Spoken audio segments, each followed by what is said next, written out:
Oh, we back up in it. I said we back up in it, people. Listen to me, people. The Vampire Stream. Y'all gotta move. Y'all gotta move. Yeah, y'all gotta move. I was watching that Eminem and Joyner video again. That shit hard. Go check out, man, support real rap. You know what I'm saying? Shout out to Eminem and Joyner Lucas. That shit is hard. That video is dope too. Y'all gotta move. Y'all gotta move. The kid is back, man. What y'all mean am I still with y'all? I'm the vampire. I'm the lead vampire. Dracula. Bram Stoker. The Vampire Stream. I said, y'all gotta move. Y'all gotta move. Yeah, y'all gotta move. I'm about to write to that. That shit is hard.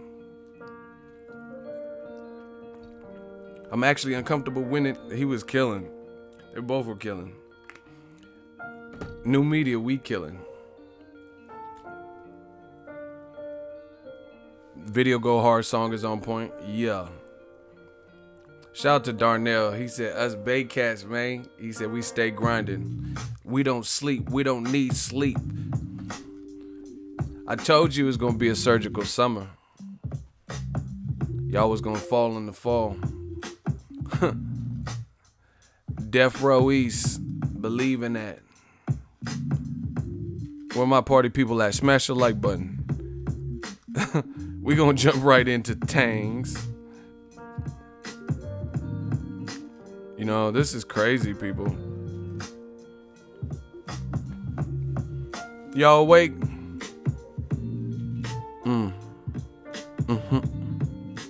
Hold on. I'm just getting some things queued up. Smash the like button, people. We working. We back like we never left.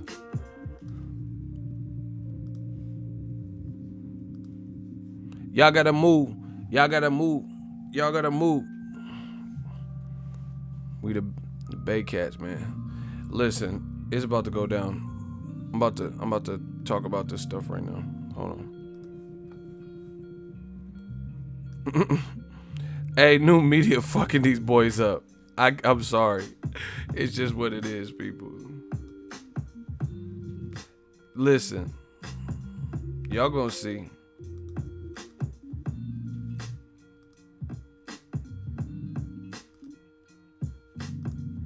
Boom. We right up on it. Shout out to The Guardian. I made a video about it. Check that out. It says Anthony Joshua Alexander Povetkin will not sell out amidst Eddie Hearn. Right? Look at this. The public more interested in Joshua fighting Deontay Wilder, says promoter. Hearn sounds warning over growth of pay-per-view bouts. That part that missed me. Look. Anthony Joshua's heavyweight fight with Alexander Povetkin next week will not be a sellout, with the promoter Eddie Hearn admitting he has found it more difficult to sell tickets than for the WBA, IBF, and WBO champions' previous title defenses at Wembley. Quote, "We have had to work a bit harder this time," said Eddie Hearn. "Normally when you go on sale with an Anthony Joshua fight, it just goes ping. But it has been slower than Vladimir Klitschko and Joseph Parker." Yeah, where that ping at though? "The only thing that aggravates me is that anyone in boxing I have spoken to says it's a tough fight, whereas the man on the street goes to me, 'When's the Deontay Wilder fight?' I say he has to get through Povetkin first, and they say he'll knock him out. Who knows? If Povetkin had come over and tried to nut Joshua at the press conference, we would have sold out immediately. Instead, there are a lot of people saying, 'I will come in April for the Wilder fight.'" Hey, new media, bro. I told you. Surgical summer. What we talking, man? New media is, we on top of it. I told y'all. Okay. I don't even know where to begin. See, I might as well just change the channel name to I Told You. Because this is all what I've been telling you. See, it's a different era in boxing. He's telling you, he's telling you it's harder to sell tickets. First of all, they did that. They passed that ordinance or law or whatever in the UK, so the secondary market can't be doing the little tricks Eddie Hearn be doing, or he's rumored, we'll just say rumored to be doing, you know, and this has been long documented, right? So I think that has something to do with it too, you know, having brokers and, you know, billionaires and millionaires and, you know, companies who can afford it purchase a group large sums of tickets and then resell them and scalp them basically to the public for a higher price. You know, because, you know, I've done that, but not on no big level. Like, I remember, this is a true story. Usher, when he came out with that Confessions, watch out, my outfit's ridiculous. Remember? When he was on the Confessions tour, he came out to Oakland. Me and my chick at the time, me and my girlfriend at the time, I bought tickets for me and her. But then I had extra money, so, you know, I was like, you know what, let me buy 4 tickets. So I bought 4 tickets just in case. And then I put them on eBay, the 2 tickets, just to flip it, because I knew at the time Usher was like super hot, you know, at the time. And I knew it would sell out. The concert would be sold out. So you would have no choice but to go to places like eBay to get new tickets, you know? So this is like, it's an old trick. I was doing that whenever Usher Confession came out, you know? So I was like super young. So, you know, he can't do that flip no more from what I heard. That's one thing. Then the second thing is Deontay Wilder. He told you, he said he was going to smoke him out. And the third thing is Ego's Army of New Media. You know, I told you we weren't letting up. Shout out to Infant Goldie, $5 Shmoney Gang.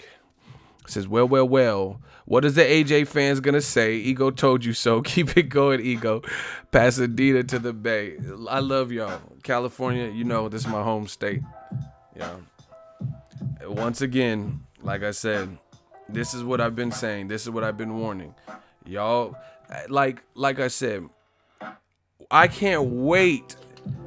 There's so much pouring down on this whole AJ train or whatever you want to call it. I cannot wait to hear all of the channels, and I don't even watch YouTube channels like that, but I get an overflow of what people say based on, you know, comments. People send me little stuff. I cannot wait to see them explain the Barry Hearn interview, Eddie Hearn admitting tickets haven't sold out for Joshua Povetkin, Eddie Hearn doing the interview yesterday talking about Joshua's whole 2019 is going to be mandatory. They have a small window, and they're probably going to have to fight mandatory. Come on, man. I can't wait to hear it. See, you know, it reminds me of, like, let's say as a parent, I don't have any kids, but let's say you have badass kids, and you have a badass kid and he's in middle school. Instead of just admitting that the little motherfucker is a terrorist, you keep trying to defend him. So one teacher calls the house and say, oh, your kid's acting up. Oh, no, don't call the house. My son would never do that, blah, blah, blah. Then another teacher calls and they say something very similar, you know, and then you find out your kid gets arrested. And then the principal's calling and like wants to set up a meeting with you. Okay, at what point are you going to realize and come to the realization that maybe your kid is fucking Damien from The Omen? Damien. You know, maybe your kid is the Antichrist. You know, because why would it be so much of a coincidence where just all these trained professionals, teachers and principals and police officers keep coming to your house, keep calling your house, keep trying to link up with you, these adults, just to hate on your kid? I understand maybe there's one teacher and your kid, they don't see eye to eye. Cool. But when it's a recurring thing, it's like how many times are you going to defend somebody and keep getting let down? You know what I'm saying? And that's what it is with these YouTube channels. How many times are you guys going to be wrong? How many times and how much information has to come out to the point where you're just like, fuck, we were wrong all along? That's all I want to know. Meanwhile, New Media, Eagles Army, we're having a phenomenal year. It's marvelous, you know? I can't wait to hear what they have to say. They said, oh, Joshua's the... See, in... King of analogies. Let me come up with an analogy for you guys. If I said I was dating this new girl and I put it on thick, that's what we say in the Bay. Meaning like I like embellished and like blew it out of context or proportion. So if I put on thick and I'm like, man, she's the finest girl you ever seen. She's this black girl, she's Latina, she's whatever, whatever, white, whatever, national. And I'm like, damn, she's smoking hot, banging body, pow, pow, pow. She just, all of that. And if I spend so much energy and time, telling you how beautiful this woman is, and then you see her and she looks cool, but it's nowhere near to the caliber of what I described her as, you guys would feel like kind of let down. Like, Ego, you tripping. She's cool. But the way you made it sound like she was, just drop dead gorgeous, right? That's what happens when you set unrealistic expectations. In my honest opinion, that's what Eddie Hearn did. They blew up he is the A side in the heavyweight division. We get that. But they blew it up to the point where they put him on a status like he was so much above anybody in the division, to the point where it was an unrealistic throne for him to sit at. Like, he is the A side, but the way you're making it sound, Tyson Fury, Deontay Wilder, they ain't shit compared to him. They don't hold it. Oh, what? We have to overpay these measly heavyweights 7 times the real true value. AJ sells 80,000. All that stuff is coming to backfire, because now as time goes on, we see AJ is popular, but the way you made it sound like he's like, just this godlike being among regular mortal men of A sides, and that's not the case. Clarissa Shields did better Showtime views in her main event, in her last fight, than Joshua versus Joseph Parker, which was a unification. Facts. Go look at it. Go ask Showtime for the report. Go look at the numbers. That's a women's boxing in her unification did better numbers than Joshua on Showtime. You could argue, but the fight came on at 4 p.m. Pacific time, but it's still, you lost to female boxing, which is just now gaining some traction. Female boxing, I hate to say it because I fuck with it. Female boxing don't get the same love. They don't get the same paychecks. They don't get the same exposure. And Clarissa Shields did higher viewership on a Friday than Joshua did on a Saturday, probably around 4 or 5 with Joseph Parker. And Clarissa Shields' fight was more entertaining. So this is what happens when you embellish and when you blow something out of context. Joshua's big, he's popular, but Eddie Hearn made it like nobody else can hold a candle to what Joshua does. And his fans. It's not even just Eddie Hearn. A lot of it comes from his fans. His fans did a lot of this. Look at Wilder, silly, weak ass. Well, who is he fought? Who is he beat? Real pompous like. Real arrogant like, and now it's coming back to bite him. Cause how is Mr. A-side? He's A-side, he's A-side though. He's Tony Stark, he's this billionaire tycoon, right? Why is he not selling out then? Why is the Povetkin fight? Why is it not selling out?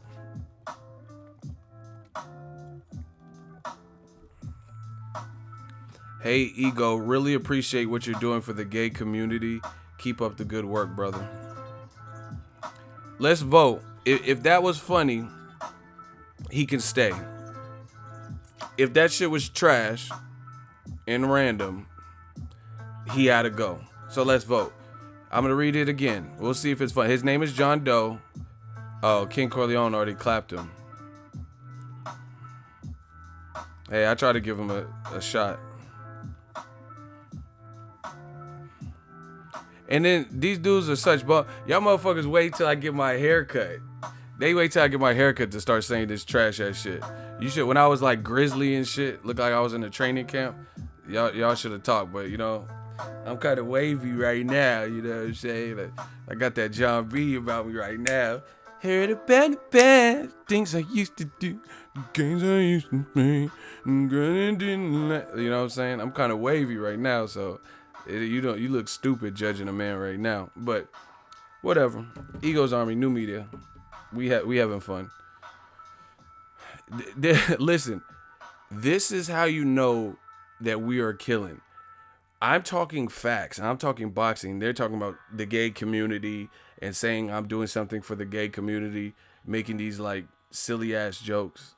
You know what I'm saying? They have nothing enlightening, intelligent to offer. The only thing they can do is attempt to assassinate my character, attempt to insult me, you know. But I've been doing this for a while. You know, I got thick skin, tough skin, whatever you want to call it, you know. So I'm not worried about that type of stuff. Especially when I go to these fights, when I go to these events, and it's never that same energy. Like all these people, oh, you the gay community, you a bitch. I don't see that. When I'm at the fight, I don't that's not what I'm really encountering. You know, I see great fans and we just chill out, sometimes talk boxing, take pictures, shit like that. So, like Tupac said, and this is the anniversary of Tupac's death, rest in peace. They're only here to cause distractions. That's what they want us sidetracked. They want us to talk about the gay community or whatever he was talking about because they know the facts I'm getting ready to reveal and that I've been revealing is bodying them. That means they have no rebuttal. If somebody's just roasting you and then that's your comeback, you know what it is. So let's get back on track. But we're having a good year. I told you. They made Anthony Joshua out to be like he was far superior. But then if you really do, okay, he came to America, came to the Warriors finals game. They called him Anthony Johnson. So they clearly don't know who the fuck he is all the way in America. You know, Barry Hearn was fishing and he did that IFL TV interview and he literally said Wilder is doing a great job raising his profile. Joshua said the same thing at his media day. He says Wilder's doing a great job raising his profile off the back of my name. Eddie Hearn said the same thing. So Barry, Eddie, and Joshua all stated that Wilder's doing a great job raising his profile, yet at least two of them, I don't know so much about Barry, but at least two of them kind of belittled Wilder and made it like nobody knows who he is, right? Especially Eddie Hearn. So it's like this stuff is not adding up. You're giving him props now for saying he raised his profile, but I thought no one knew who he was. How did he raise his profile that fast? Looking shaky, baby. Barry Hearn admitted while he was fishing in that interview that nobody really knows who Joshua is in the States. He said stateside in the U.S., Joshua's not this big commodity. He told you, Barry Hearn told you this. Once again, these things do not fully support how they made Anthony Joshua's A-side in his sound, you know? So that's what I'm saying. They kind of did too much. Instead of just playing the game saying we the A-side, you're not getting 50-50, but we can give you a percentage and then work from there. They try to make it like Joshua was like destroying, like no one's near him in anything, you know? No one, only he's known type of shit. You guys get what I'm saying? Hey, Nelson Santos, you crazy. I'm done. He said Mayweather 50-0, Wilder 40-0, Ego hot seat battles 365-0. That might be true. That's like one a day for a year. That might be kind of accurate. That might be my record. I got a Charlie Zealand on record. Shout out to Real Brother 32. Thanks for always, supporting. I told you guys, I'm not here to lead you guys astray. I may not always be right with fight predictions and stuff like that, but I promise you, I'm not here to. I'm a real boxing fan. I'm not out here just like selling out, saying the okie doke, tap dancing and saying whatever. That's just not me. King Corleone said people roasting the hell out of DAZN in their Facebook comment section. That's what I'm saying, bro. Like, Tupac said it in Me Against the World, I believe. He says the power's in the people and politics we address. Always do your best. That's what he said. The power's in the people, and that's real. The power's in the people. There's more knowledge on YouTube when it comes to boxing, more like sustained knowledge than mainstream boxing. Facts, because I'm at the fights and I talk to people. I'm like, this dude don't know what. I'm just thinking, God damn, you don't know what the fuck you talking about. No, I didn't do it 7 reasons. I kind of got aggravated with the Canelo Golovkin fight, to be honest, just because the talking points is just real repetitious. you know, and then, you know, and on top of that, traveling and stuff that catches up. Shout out to Real Brother 32. He said, I only get my boxing news from Boxingego. More to come, my dude, for sure. Thank you. I appreciate everyone for supporting. Like I said, this is once again vindication for us. All these motherfuckers saying the different stuff and saying I was lying, saying AJ, you're stupid, and whatever. Now you have Eddie Hearn on camera, or not on camera, but in a recorded audio with the credible website, and I believe they're UK based, The Guardian, and he's telling you the fight Joshua Povetkin is not going to sell out. And like, listen, this is bad, people. It's really bad. I'm going to tell you why. Listen, we're going to go back to it. Hold on. All right, look. Hold on, we got to cut the beat because I want y'all to hear me. The biggest thing with Eddie Hearn is he says all of this, like he's saying this stuff, right? And it's always proven wrong in a short period of time after. Like, for example, I'm going to read a direct quote from this. Right here. The only thing that aggravates me is that anyone in boxing I've spoke to said that the Povetkin is a tough fight. Whereas the man on the street goes to me, wins the Deontay Wilder fight, ? I say he has to get through Povetkin first, and they say he'll knock him out. Who knows? So look at this. This is very telling. The man on the street goes to me and says, wins the Wilder fight. Right? You guys see that? If you guys see that highlighted, what's highlighted, can I get a hell yeah? If you guys see that. Whereas the man on the street goes to me and says, quote, wins the Deontay Wilder fight. If you guys can see that on screen, can I get a hell yeah in the comment section? And we can continue. I just want to make sure people seen that.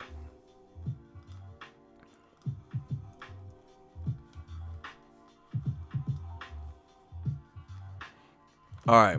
So, you guys seen it. What happened to Eddie Hearn when he was in New York, I believe with IFL TV, and he was asking random people in New York who Deontay Wilder was. And they're like, oh, I don't know who that guy. And he was like, see, look, no one in America knows him. You're asking random people that probably don't even watch boxing on a street corner in front of a deli or cafe who the fuck Wilder is. I mean, you could do that with any sport. You could ask random people about a basketball player. Who's Klay Thompson? You know what I'm saying? Like, who's Draymond Green? They wouldn't. If you don't watch the sport, you're not gonna know. So that's not a good case study. But this is what Eddie Hearn felt the need to do to try to prove a point. And I told you back then, like I'm telling you now, that's a weak point. That's not a real case study. If you went to a boxing event, like a big major boxing event, and said, hey, who's Wilder? And they're like, I don't know. That's something different. You're asking random Samaritans, passerbyers, or whatever, however you would say it. Random people who are walking by. But this is what Eddie Hearn thought would be a good thing. And a lot of you motherfuckers from the UK ate it up. Eddie roasted him. Wilder's such a shithouse. Look it. Nobody knows him in America. And y'all swallowed it up. Now, listen to what he's saying. He says, the thing that aggravates me is basically people aren't interested in the Povetkin fight. And they just keep asking me, he said the man on the street is asking me, when's Joshua fighting Wilder? So what happened to the case study in New York where nobody in New York and nobody in America supposedly knew who Wilder was? Why would you have people in the street now who are saying, when's the Wilder fight? I thought nobody knew who Wilder was. This is what Eddie Hearn has been perpetuating for months now. That Wilder, remember, he says, fight Dillian Whyte. You need to raise your UK profile. Why does he have to fight Dillian Whyte? Oh, because no one really knows who Wilder is. Now, why are you saying that people in the streets are asking you about when Joshua's fighting Wilder and not really interested in the Povetkin fight, and the Povetkin fight is not selling out? What happened? You know what I'm saying? How is that consistent? Say what you will about me. Explain how that's consistent. Your first thing is nobody in America knows him. He needs to fight Dillian White in the UK to raise his profile because he's not really a household known name in the UK. So we have both places covered. You said he wasn't shit in America, basically. Nobody knows him. Look, I asked people and they don't know him. It's on camera. Then you said he needed to fight Dillian White, which he still has not done. He still hasn't fought a UK fighter until he fights Fury, which hasn't happened yet. But he didn't fight Dillian White, so nothing has changed. Yet now Eddie Hearn is switching it and saying that people in the street are asking him, who cares about the Povetkin? When's he fighting Wilder? I just showed you the quote. So which one is it? Do you get what I'm saying? Like, you can't say two polar opposite things in a small space of time, yet they're both true. Either no one knows Wilder, like you said, or they do know and they're asking you in the street. How is it both? Here's another inconsistency. He did that IFL TV and another 41-hour interview, and he says, Joshua, he's fighting Povetkin, and he's just going through the roof. His brand and his name and, everything associated with him is just, he's going on to the next level. He's going to be a huge mega superstar. But Wilder, whoever he fights next, he's going to be right here or he's going to go down. That's what he did. He was doing all this, saying Joshua Povetkin takes Joshua this world to the next level in terms of stardom. But now you're saying you can't sell all the tickets. But I thought the Povetkin fight was going to skyrocket Joshua's brand. And you said that Wilder, who he fights, he's going to either stay the same or he was going to lose credibility some kind of way. But then we know that's not the case because people seem geeked up and happy for the Wilder Fury fight and can't wait for the press conference and whatnot. You got to make this stuff make sense. Which one is it? Please tell me which one it is.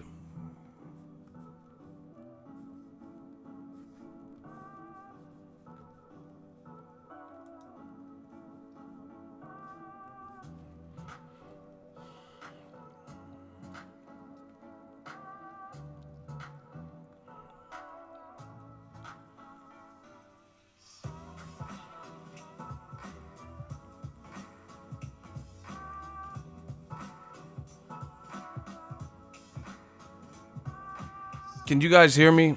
It says that the stream might be lagging. If y'all can hear me, hit 3. Hit the number 3.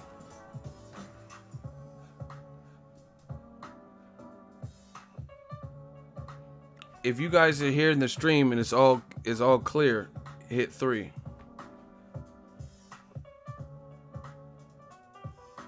It's on my side. It looks like it's kind of choppy. I don't know.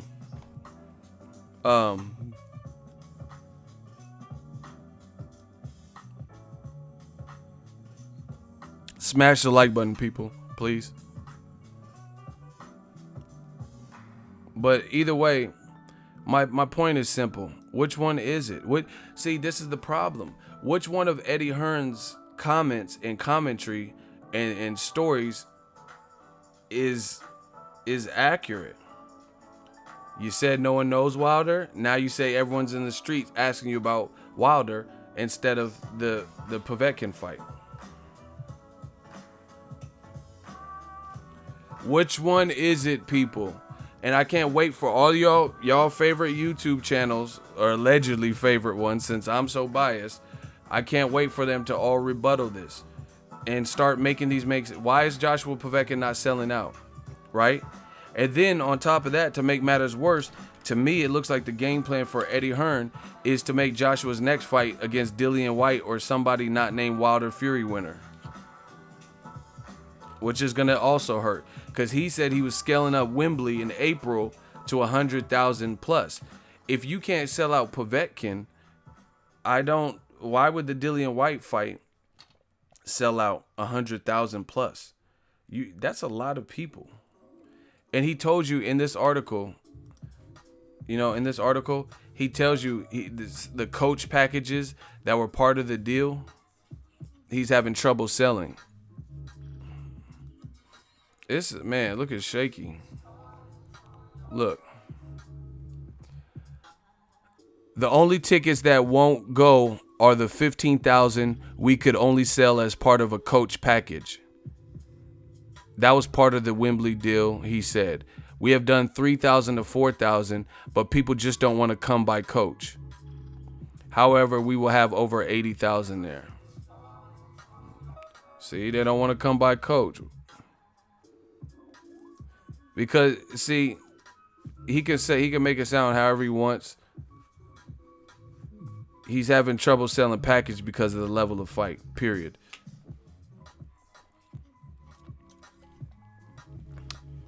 Okay, listen. What is this coach thing? Is that some UK shit? Like, I know what flying coach is. Like, what is he talking about? What is that? Because UK got, you guys got different slang sometimes. What is he referring to coming coach?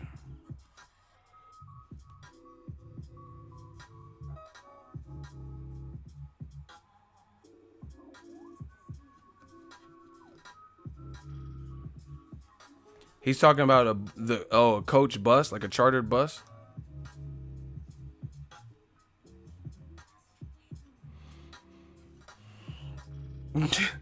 It don't matter. Like I said, I know flying coach and like I said, charter bus. Okay, so a coach bus. Okay, cool. So if in your honest opinion, he says they don't want to do the bus packages because of the fight. So if Joshua was fighting Tyson Fury, you think these motherfuckers ain't coming coach? Honestly. If Joshua was fighting Deontay Wilder, you think them coach would have trouble selling, you know, a bus ride? Hey, they're saying it's bus, so I'm just rocking with a bus or whatever. So if Joshua was fighting Wilder this September, you think nobody would buy the coach packages or whatever the fuck you talking about?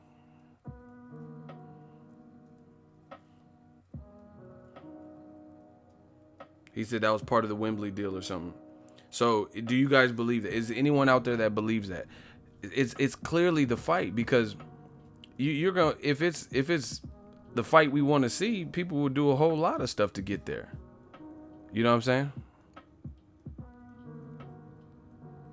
He's talking about, well, yeah, we sold 3,000 to 4,000 of the regular of course. But the coach packages, I'm sure there's more money involved because it's kind of a package deal. You know, they might, I don't know if they provide like snacks or anything, but you know, whatever this coach thing is, people aren't paying it because, and usually if you're doing a package deal like that, that's going to be more than just a $200 ticket, a $50, $60 ticket. So people are, you know, probably buying the 60-pound ticket, but they don't want to pay for them packages. They don't want them packages. Shout out to yogurt pretzels. These are delicious. Told y'all, new media.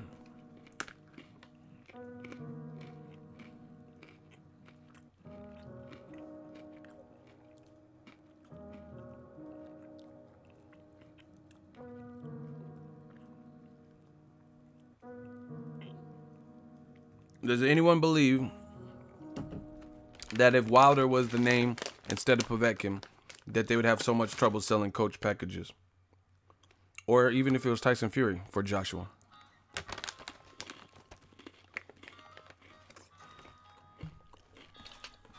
Duquesne said, "What up, Ego? I feel like Pops on Friday. Every time I come online, you online. Eating up all the pig feet. Hashtag we working. Bang."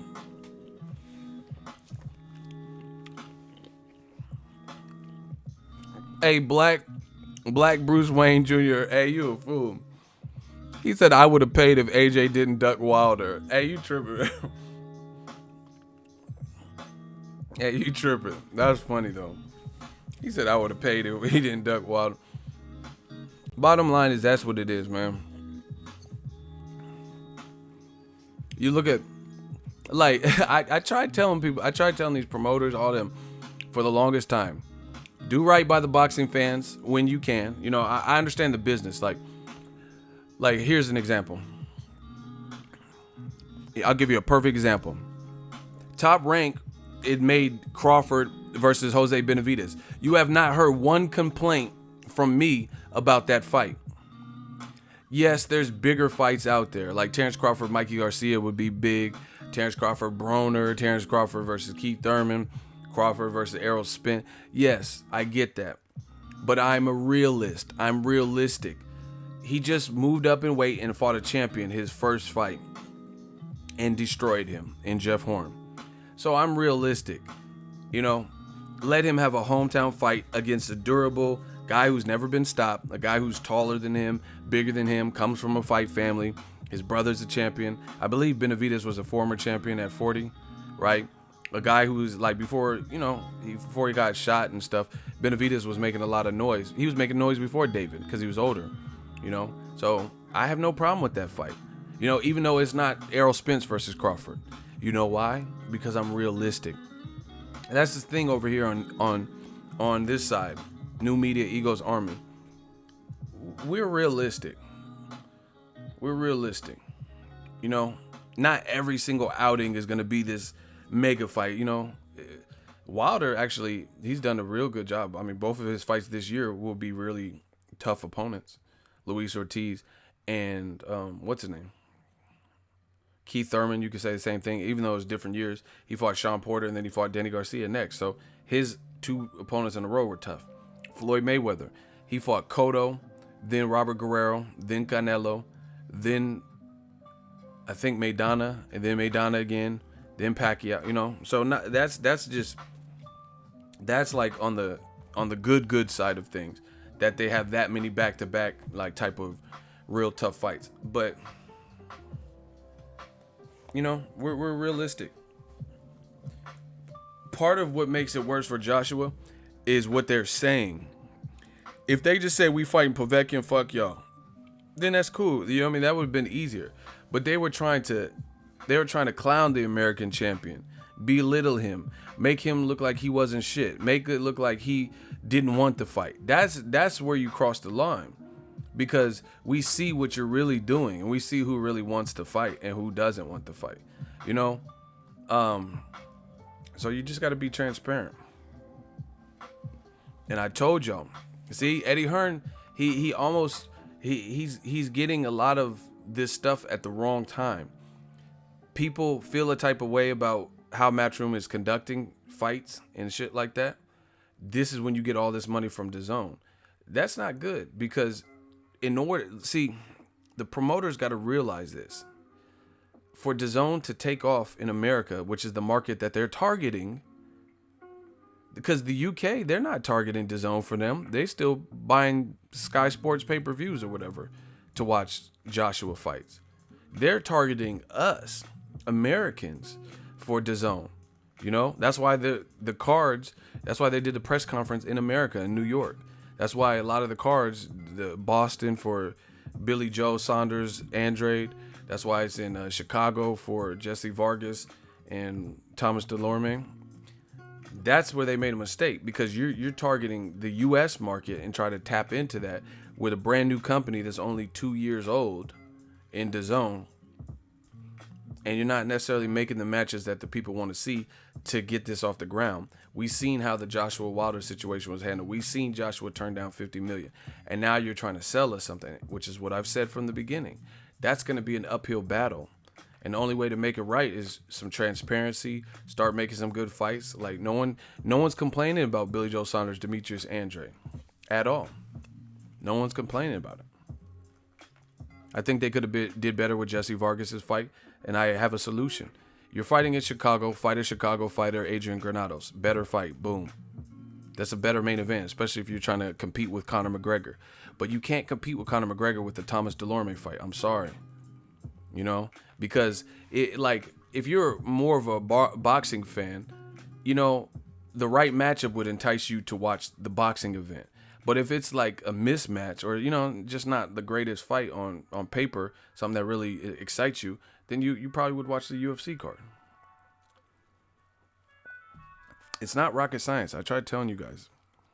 Sean Porter versus Danny Garcia was a better main event. Therefore, it did better than HBO's Superfly 3. Because that main event was not anticipated, was not as meaningful. The guys were not as known. So, I mean, naturally, the numbers are going to be far less than Sean Porter and Danny Garcia. Because the fans aren't stupid. The fans know what it is. They were either watching Tyron Woodley, Darren Till in the UFC, or they're watching Danny Garcia, Sean Porter. Period. Superfly 3 was not, a stacked card with the fights people were craving. Triple G Matarosen, yeah. If he would have fought Demetrius Andrade, I'm sure it would have did even better. I was at the StubHub. I guess they said it set a record, but I seen gaping holes in the StubHub. But whatever. And see, some of y'all let these promoters gas you. You can have a sellout, but you can also sell tickets for dirt cheap. I guarantee you, Triple G versus Vanis, them price points for the tickets weren't that much. So something to do on a Saturday. People might come out if they can get decent seats for $30 or something. Yeah, the fight card wasn't good.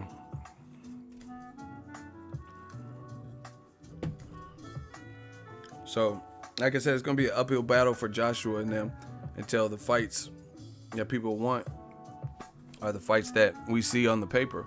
Even little stuff like this. How hard is it to make Kell Brook and Amir Khan? They both said they would fight each other at this point. They're both with Matchroom. How is that? How do as fans, why do we have to beg for that? To me, that fight is kind of past its prime. This is not the prime of both guys. So why is it pulling teeth to get that? Why can't Matchroom pull strings to get that done? Do you get what I'm saying? Kell Brook, Amir Khan, that's not even to me, that's not even all that right now. Just because Amir Khan didn't look really sharp to me versus Samuel Vargas, and Kell Brook got stopped twice in a row. And hasn't done much since that. He fought one sparring partner, Rabchenko. Hey, Real Brother 32 is having a good time. He said Eddie Hearn gonna have to refund DAZN their money back. I'm done. Y'all clowning. You gotta make, it has to. I'm trying to warn y'all. Y'all see, this is the thing. Sometimes they think, oh, it was this fucking YouTuber. No. Okay. I don't know anything. I don't know the heartbeat of boxing. I'm not in the crowd. See, this is what I'm saying. A lot of these companies, they think it's like what Floyd said. How Floyd's you might be a harder puncher than me. You might be faster than me. You might be bigger than me. But your will to win is not greater than me. Your ring IQ, I always find a way to win. That's how I feel. Somebody else, they might have became a journalist, got double degrees and whatever. But you don't finesse the game like me. You know what I'm saying? You don't know boxing. And I'm not saying you guys, fans. I'm talking about a lot of these people in companies. They don't know what's going on in boxing. They don't know. A lot of these PR people and stuff, they don't necessarily know what boxing fans want. They're in a position because maybe they're good with clerical work, stuff like that. I know boxing, but some people probably look at it, what is he? He's just a YouTuber. What does he know?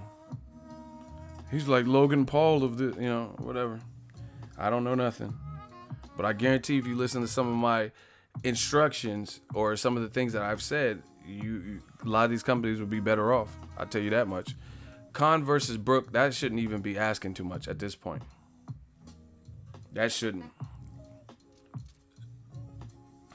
Both guys claim they want the fight. Both guys claim they want big fights.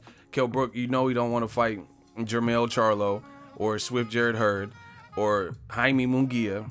So, that's the next best thing. If he wants a big fight and he's not going to go that route and fight true 154-pound champions, then might as well make the Khan fight. That's the one he's wanted. Khan, he can't. He already got knocked out by Canelo. There's no way he can fight the top big guys at 54 like Jared Hurd and Charlo. They're way too big. Jaime Mugi. Khan would get stopped by all of those guys, in my opinion, at 54. That's not his weight. And on top of that, they're all big punchers, and they're all too big, you know? And he said he don't want to fight at that weight. He's going to have a hard time beating the top guys at 47 based on how he looked. I mean, is Khan going to beat Amir Khan? I mean, is Amir Khan going to beat Crawford? Look at how they both looked. Look at Crawford's activity. Look at Crawford's confidence is just growing up. Excuse me. Can Crawford deal with Keith Thurman's power and athleticism and ring IQ? Injury or not? Errol Spence, I mean, he looking like a monster. So it's like they might as well fight each other. You know? Kell Brook and Amir Khan. We can't even get a confirmation on that.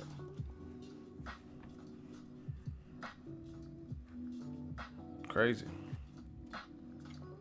I would rather see Kell Brook Khan than Pacquiao Khan. Pacquiao Khan's not bad, but my personal taste, I'd rather see the British Beef fight.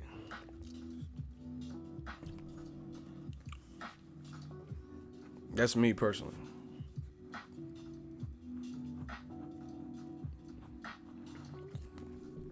So DAZN, like I said, they just have, they're gonna have to do some stuff, get some stuff right by boxing fans.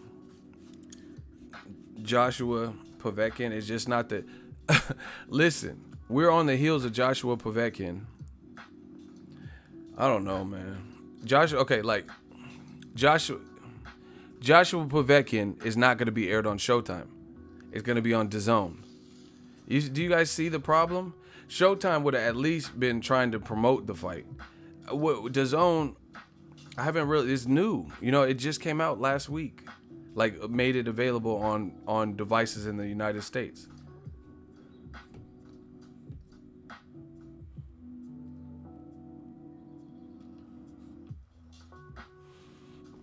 So, you know, the Joshua Povetkin is just not getting the type of traction or buzz. It's literally, you guys, it's literally next week. Literally.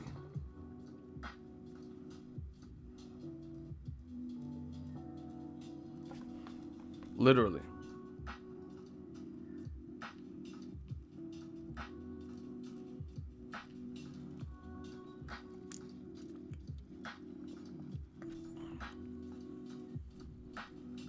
The fight's next week and no one's really talking about it.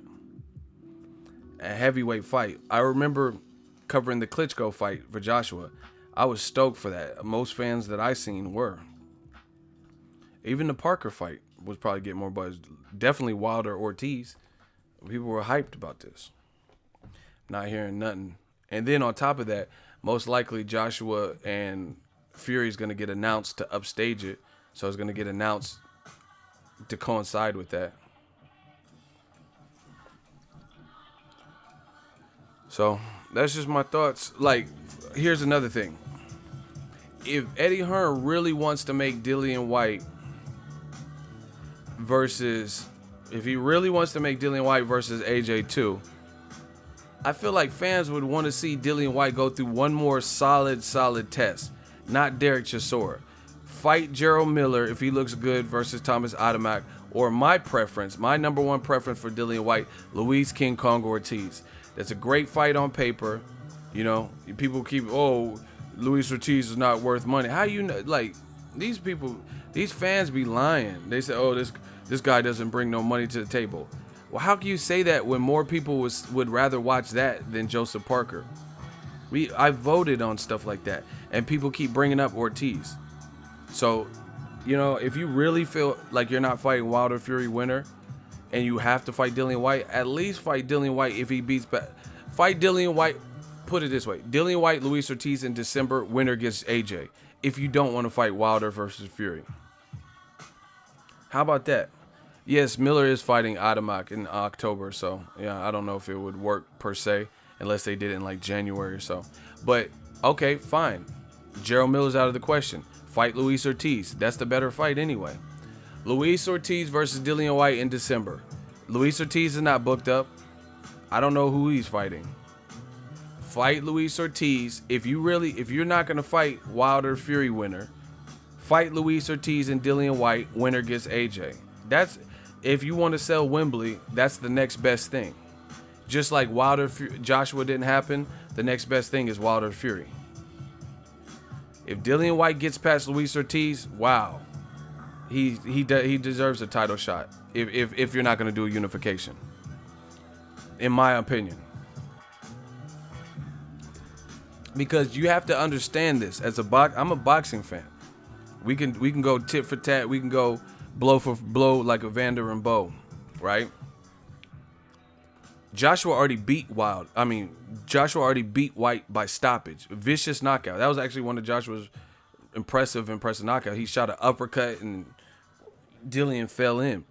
So since he already beat him and there's no controversy there, then let's see Dillian White, earn it just a little bit more. He's been doing good. Lucas Brown knocked him out, but I never really rated Lucas Brown. I never thought Lucas Brown. Where are you from? Australia? There's not that many name guys from Australia that are world beaters that I know of. Carl Frampton just beat my dude Luke Jackson. Jeff Hearn got his ass kicked by Crawford. I can't think of anybody from Australia that's just I don't know, was Costa Zoo, but he from Russia, and I think he just moved to Australia or some shit. But whatever. You guys get what I'm saying. I just can't think of anybody name somebody who's top 2 in the division from Australia right now in the whole world. So featherweight, there's an Australian guy that's better than everybody. He's top 2 in the division. Name somebody. Because Lucas Brown wasn't even in shape. He looked like Tubby in the Dillian White fight. No excuse. He got laid out, cool. But he didn't even look like he was in good shape. He failed 2 drug tests and had inactivity. So again, that's cool, but I put these wins in perspective. Lucas Brown's not like he been Lucas Brown was supposed to fight Shannon Briggs, and I was looking forward to that fight. And then it never happened because I think Briggs or somebody failed a drug test. One of them failed a drug test or some shit happened. So that's cool, but I again, he might have been ranked or something, but I never thought Lucas Brown was the guy to beat at. He has power, yes, but I never thought he was the man to beat at heavyweight. If Lucas Brown fought Adam Kanowski, I would favor Adam Kanowski, and he's just coming of age. If Lucas Brown fought Andy Ruiz, I would pick Andy Ruiz to win. You get me? So the real test would be Luis Ortiz. Joseph Parker, that was cool, but again, Joseph Parker was still kind of I like Parker, but he was just developing, and he was coming directly off of a loss. You know what I'm saying? Fight somebody like Luis Ortiz, who already has a win in the win column since the Wilder loss, and he lost to a champion. That's different, when you put a win back in the win column.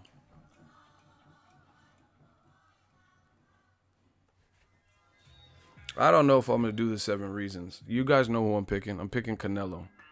And I kind of gave you guys the 7 reasons. I just haven't put it in a nice, tidy one video package. Ruiz fell off the map. Nah, he actually has some little fights. It's just they haven't been big. Y'all got to get the likes up. The fans are requesting it.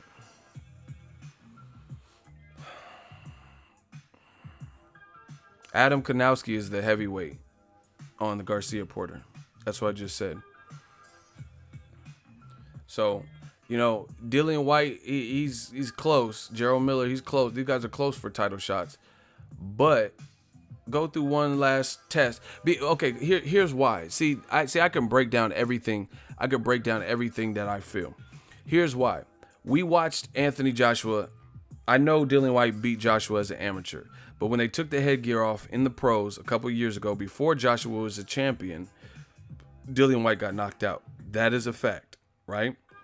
I like Dillian White. I think he's a good talker, good for the division, and he's improved, and he even hurt Joshua in the first fight. But the end result, there was no controversy. He got knocked out fair and square, right? If you want another title shot, and I thought he lost to Derek Chisora, if he wants another title shot, I want to see him get past one more guy like a Luis Ortiz, who's just a tier under being a champion. And if you can't get past him, then I'm not going to liken you to get past Fury, Wilder, or Joshua, guys who are lineal or current champions. Do you get what I'm saying? So that's why I want to see Luis Ortiz versus Dillian Whyte, because Dillian Whyte, I'm not a gatekeeper, but he's like the last henchman that you need to fight. Like Luis Ortiz, like before you get to Shredder, you have to go through Bebop and Rocksteady. You know, Dillian Whyte to me beat the Foot Clan. That's Ninja Turtle bars. So let's break it down. Dillian Whyte to me has beaten the Foot Clan. Like guys who are like, you know, there's a bunch of Foot Clan, you know, maybe different levels. That's who he's beaten so far. Before you get to Shredder, which is a champion, you know, the main bad guy, let me see you get past Bebop and Rocksteady, which is Luis Ortiz. That's a good way to put it, you know? And that's how it even works in movies and stuff. You don't automatically just get to fight. You know, there's always like, see, I'm a big martial arts fan, you know? You don't just get to fight the main bad guy. You got to go through that one last dude who has real skill, but he's not quite the main bad guy. You know, you have to get past him. All right, we got a hot seat. Watch me catch this body, yo. Tina Williamson. Ego, you biased. Why all the pro Wilder coverage? All right, so what do you disagree with? The clock starts now. Tina Williamson, what do you disagree with? I'm pro Wilder. That's what you're claiming. We get it, so you don't need to reiterate it.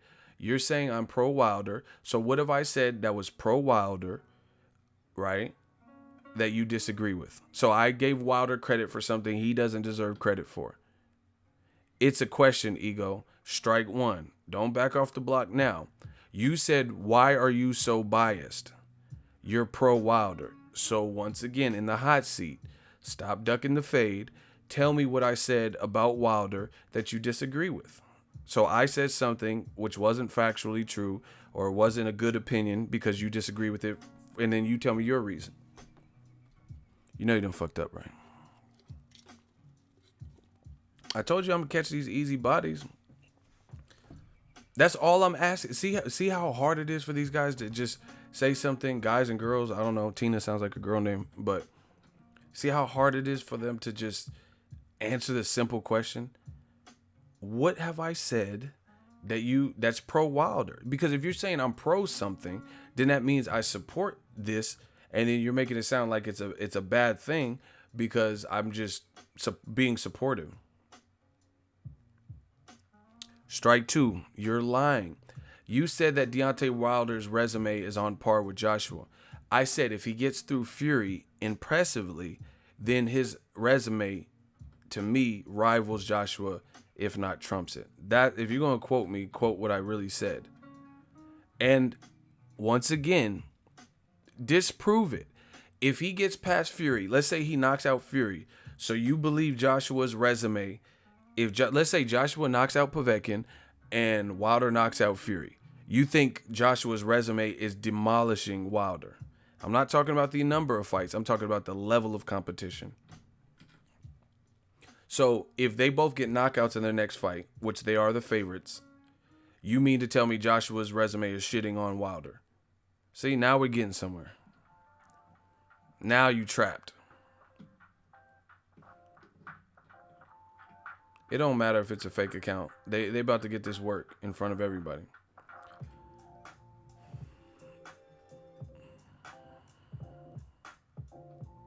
You got 2 strikes. You're on your last one. You're on your last leg. So if they both get knockouts in their next fight, tell me how AJ's resume is shitting on Wilder's. Who has Joshua beat that just demolishes Wilder's resume? You got 15 seconds. We're not waiting for you. 13. Hey. 12 seconds. Hey. 11. Hey.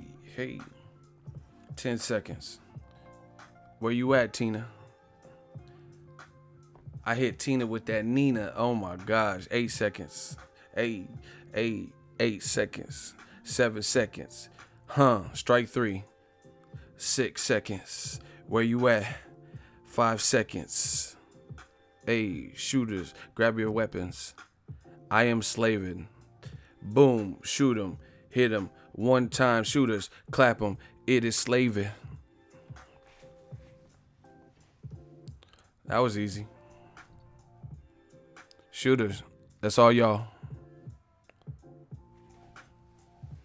See, listen, they can't beat me because no matter what, it's not like I'm going to spend an hour on this shit. You know, ever since I introduced the timer to it, like I got this stuff down to a science. Okay, so you wasted 30 seconds of our time. You made me look good in the process because you didn't have a real argument. And you said, hey, I'm slaved. And then you got clapped. Ego like Big Red. Office hours are 9 to 5. Open the goddamn window. Shout out to the 5 Heartbeats. Night like this, I wish rage out with fall. Night like this. I'm on that Eddie King Jr., man. These dudes is doped up. They on that Eddie King Jr., man. I still got it. Night like this, I wish raindrop would fall. That was some of the finest dope ever known to man for him to be doing all that. He's like, I still got it. Watch me. I still got it. That's like, if that's not a fiend noise, then I don't know what is. Like, that's something straight out of a crackhead manual. Like, there's nobody that's sane and that's not on dope that makes noises like that. Watch me, I still got it. Night like this. Oh, night. You on that dope. You on that town dope. You came to Oakland and got some dope. You on that wet. Yeah. Didn't know you like to get wet, though. Sherm, Dust, PCP, Primo, O-Dog, Butt Naked. That's what you had? Hey, he was on that. Some of you guys, the Black Channel, they're talking about black movies. Why do they always talk about black movies? I watched the Kamikaze Sway and Eminem interview part 1 and 2. I seen part 3 and I sent it to my boys, but I didn't watch it. Yeah. I didn't know you like to get wet though. Sherm, Dust, PCP, Primos, Butt Naked. That's what you had? Yeah, I seen part 3 was up. I didn't. I'm gonna spit this fucking drink out on my computer. I didn't know you like to get wet though. Sherm, Dust, PCP, Primo, Butt Naked. Yeah, that's what you had. Hey, he played it with that. Hey, that's one of my favorite movies. He played them. Remember he had the 2 guns? Yeah. You said suck my dick, bitch. He was doing hella extra with them guns. Yeah, okay, yeah. You said suck my dick, bitch. Oh, you calling me a liar? Huh? Like, rubbing them. Why was he rubbing them guns together like that? He was tripping. Yeah, okay, you said suck my dick, bitch. Yeah, okay, you calling me a liar? Huh? Where you want it? You ever been to the booty house? Yeah, okay. You never been to the booty house. That's what you telling me. You've been locked up 3 times. You never been to the booty house, huh? Yeah. I told you I'm like the Alonzo of this shit. I'm like, yeah, okay, Eddie Hearn. You said nobody knows Deontay Wilder, huh? You was in the streets of New York, huh? And you said nobody knows him, but now all of a sudden you say everybody's coming up to you. Everybody's coming up to you asking about when is AJ going to fight Wilder, huh? Yeah, okay. Yeah, Eddie. Yeah, Eddie Hearns. I've been planning this all week. Yeah, you said Joshua Povetkin, he was gonna skyrocket. You said,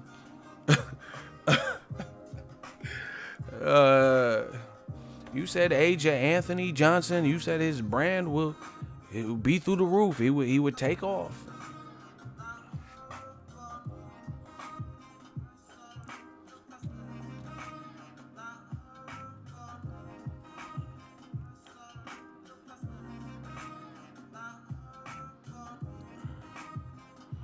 He said, I met Denzel once, fought with all my mic, did not say a training day line. Boom, you never know. Now, you see this newspaper is 95% bullshit, but it's entertaining. And you won't let me read it. Now you entertain me with your bullshit. Huh? Go, boom. You never know. He got them teeth, too. Yeah, okay. Hey, he was raw in Hurricane, too. That's the boxing movie for all y'all new booties. But what is Hurricane, man? Slurricane? What are you talking about? Yeah, shoe program.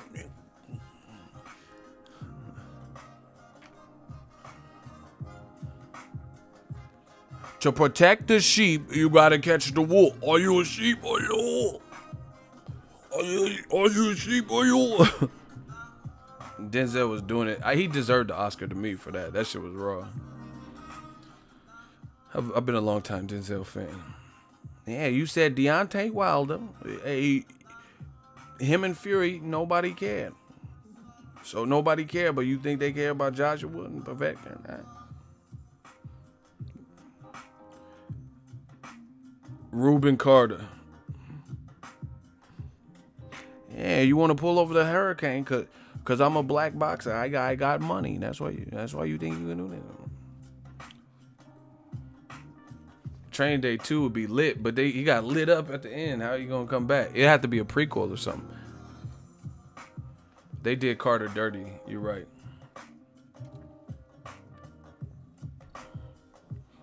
Yeah, I watched Woodley versus Darren Till. Darren Till was doing all this and walking up in the face. Y'all got to give that man Tyron Woodley his props. He be proving people wrong. That's what you had. Anyway, man. Hey, Joshua, man. What happened to the Povetkin fight? Hey, I'm curious about the fight because listen, I'm on social media. I'm on social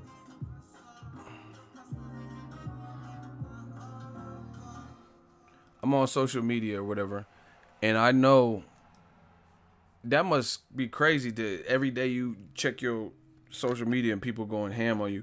Fight Wilder, motherfucker. You know, all angry and shit.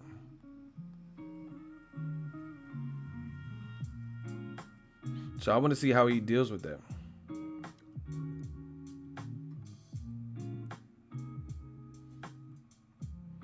Damn, my dude with the Canelo, he's always getting kicked out. He getting kicked out of the MGM. That's crazy.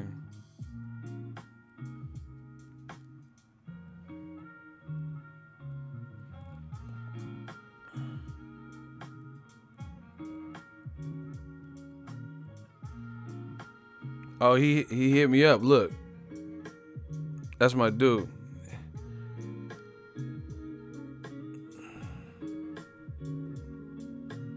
Oscar called security. Damn. He said Oscar called security, kicked me out for wearing the Triple G hat.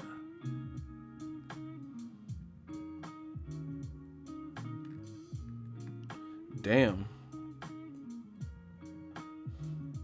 Hey, that's weird though. Like, how do you get kicked out for looking like a motherfucker? Nah, because I'm not trying to put his whole message on the thing. I'm about to post a video.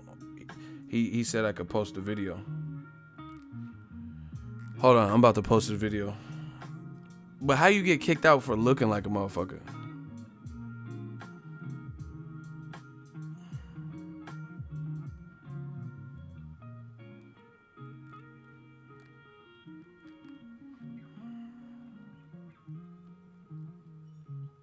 Hold on, y'all. I'm sorry.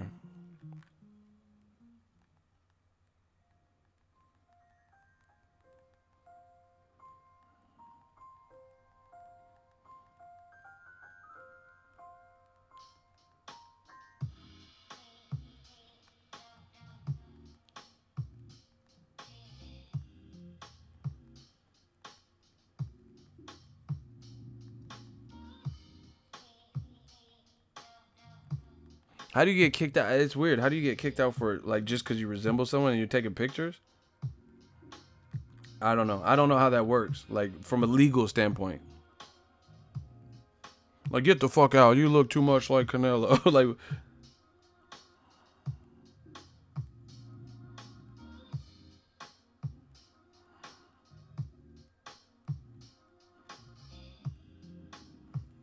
I don't know the ramification. That just seems weird to me, though. Like, you're creating a disturbance, they're trying to say. Listen, if y'all going to the Fan Expo, you can purchase tickets from me. Link is in the description of all my videos. Helps the channel. I am an affiliate. I said I am an affiliate. I know that you feeling it.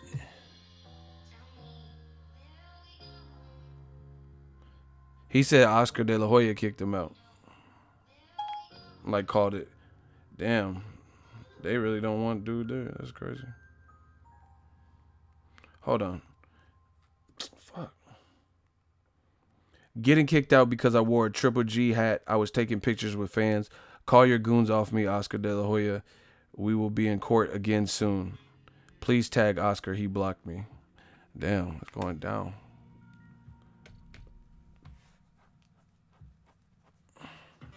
Follow me at Boxingego. Damn, he getting, like, in court with him?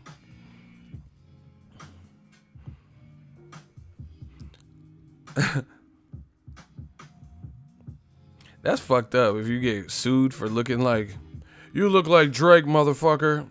I want some money. Like, what?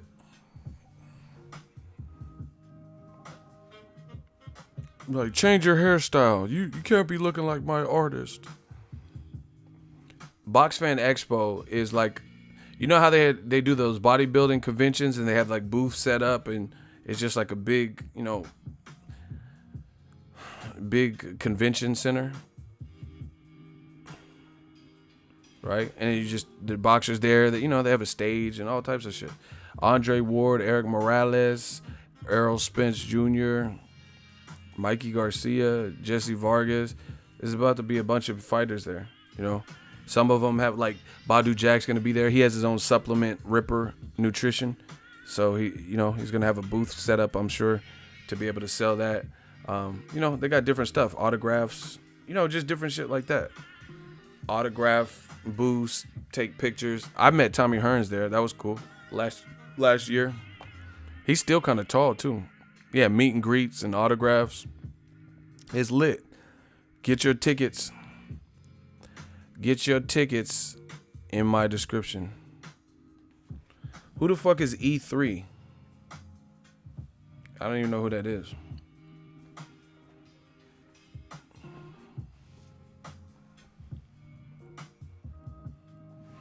But anyway, I just got my hair cut.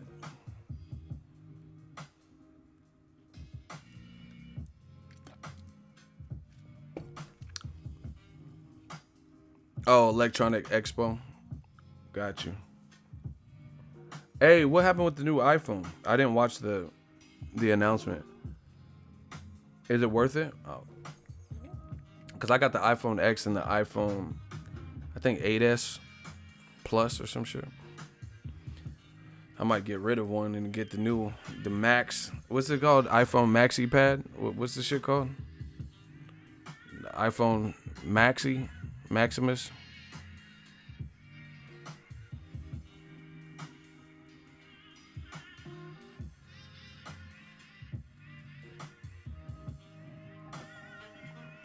Did you just say Tommy Hearns is still kind of tall? Yeah, what's wrong with that? You know how some people, when they get older, they shrink? And I think I don't know, but I think he might have some ailments too. So yeah, it makes perfect sense. He doing this emoji like I said something crazy. Y'all be tripping. Did you just say Tommy Hearns is still kind of tall? Yeah, you never seen that where a guy gets older with age, and then he doesn't look as tall. Like look at Arnold Schwarzenegger. Look at Arnold Schwarzenegger now versus when he was out. He looked like he's like 5'10" now. Before he looked like 6'1.5", 6. He looked a lot bigger and shit. That's kind of what happens with old age. You see, these dudes always want to correct me and shit. But so, according to Eddie Hearn, Joshua Povetkin won't sell out.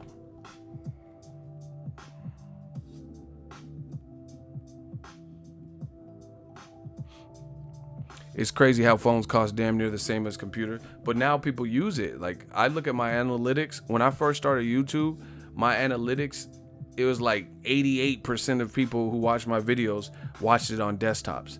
Now, it's probably the reverse. It's like 13% people watch it on desktops. Everyone else is on mobile devices and tablets and phones and shit.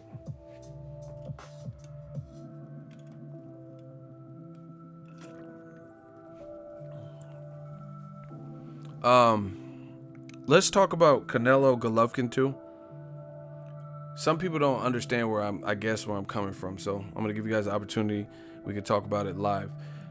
My thing is this: I think the fight hasn't been promoted well, and the what they're trash talking, like what they consider trash talking, is things that for me lessen the fight, because I don't want to see a fight.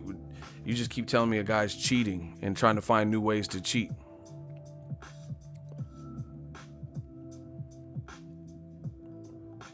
Shout out to Kevin. Exactly. He says there's so much negative press. That's what I'm saying. It's not like cool shit like, oh, Triple G said this about. It's just like, oh, Abel said Canelo ran. He said he was trying to stack his gauze and tape and use extra tape to create a cast. Like that doesn't make me want to watch the fight more. You know what I'm saying? Oh, fucking Canelo is too much red hair. You know, it just that doesn't. They're arguing about the national anthem, people. The national anthem. Triple G's team, from my understanding, they wanted the anthem out of the way. They wanted the national anthem sung at 4 p.m. instead of 8 p.m. or whatever time it wouldn't. You know what I'm saying? Like, come on, man. Like that doesn't enhance the fight to me. What Mayweather and Conor McGregor did, that does. Just block David Jackson. I'm done. I don't even have time for it. He said, Ego, you biased, man. Why give Canelo a pass? Well, guess what? One person that won't be getting a pass is you. Shooters, get rid of him. I'm just done. David Jackson, I'm done trying to. They just want to distract from the message. You know, whatever. I'm biased, but you keep watching until you just got blocked. Stop it. This is the thing. The funny thing about this internet shit is this.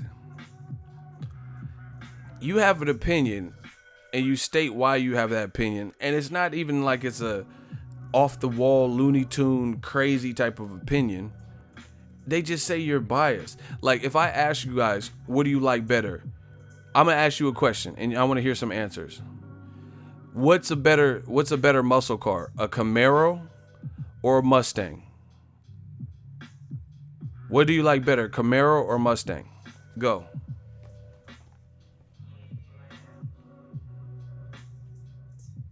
I want to hear some answers. 1 for Camaro.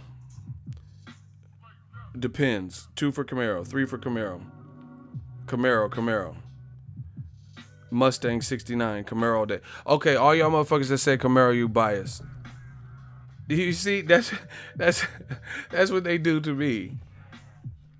Because I'm telling you I have a preference in something, and I'm explaining why I'm biased.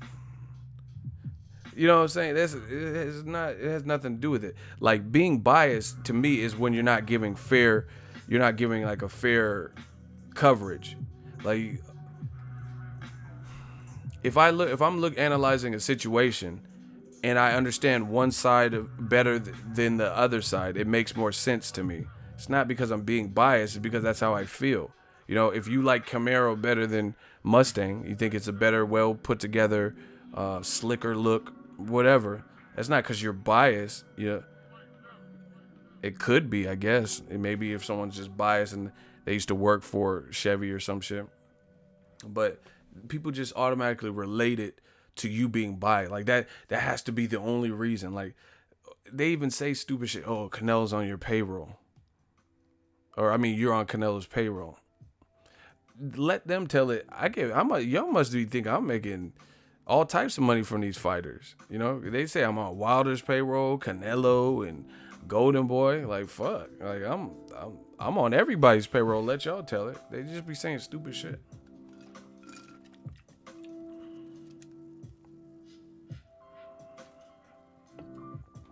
All right, we got a hot seat.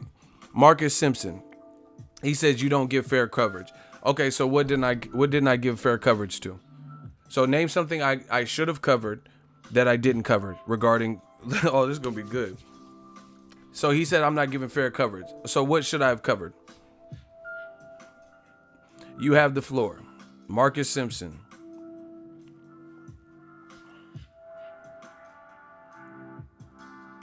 If your first response is something dumb, disqualified. What did I not give fair coverage to? If you do not answer the question in your first response, or if you try to stall us out and wait forever, you will be blocked. Either way. You gave Canelo a pass for PEDs. Strike one. How did I do that? How did I give him a pass? What do you mean give him a pass? What did I give him a pass? I'm not the Nevada State Athletic Commission. Triple G is the one that wanted to fight Canelo.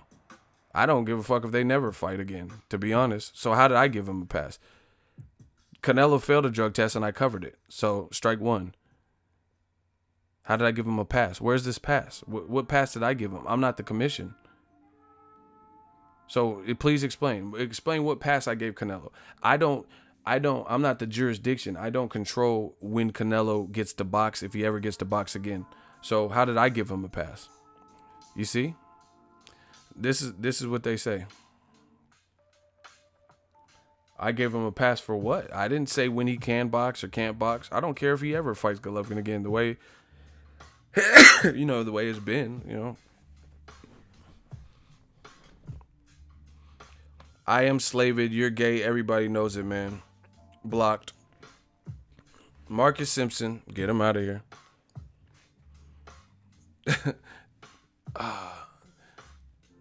See how easy that was?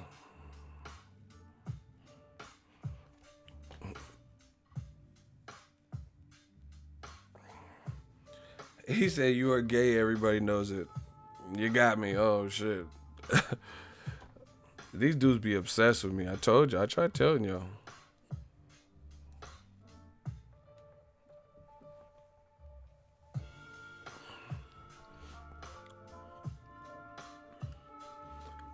Roberto called it too. Roberto Martinez, he said that's slaving again. He could already tell.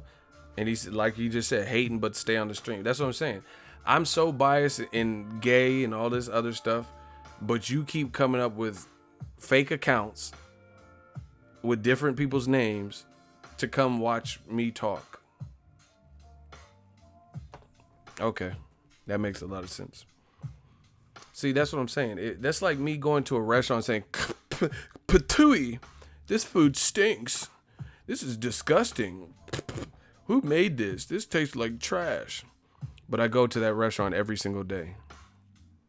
Why do you keep coming back to a restaurant that you hate? That the food tastes garbage.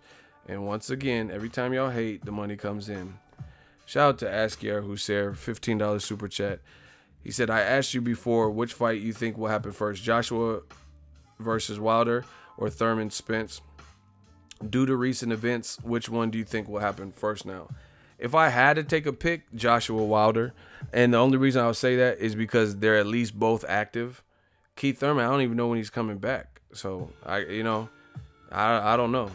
I can't tell you what Keith Thurman. So, if I had to pick, I'm not saying it happens in April, but I guess I would say I would go with the guys who have been active. Joshua, at least for his part, has been active. Keith Thurman hasn't fought since March of last year, over a year, and it's really for, no reason.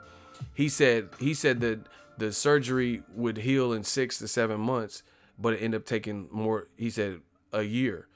A year he fought Danny Garcia in March. So March of this year, he should have been eligible to come back. He just said it. I talked to him. He said it took a year. Okay, so April, May, June, July, August, September. We're already another half a year into it, so from when he says he could have came back. He said, oh, actually, maybe he did. His last fight was in March, but maybe he didn't get the surgery until a month or two after. But still, you guys get the point. Like, he's probably eligible where he could have came back, at least 2, 3, 4 months ago.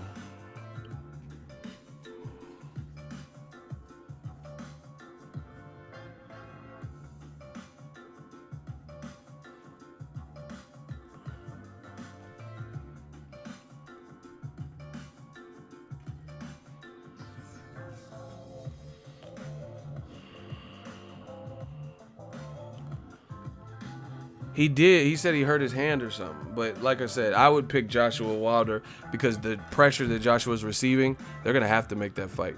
And at least he's active, Real Brother says salute to Askiar Hussein for the super chat. Yo, can we get some hundreds and some clap emojis? Shout out to Askiar Hussein cracking off the super chat.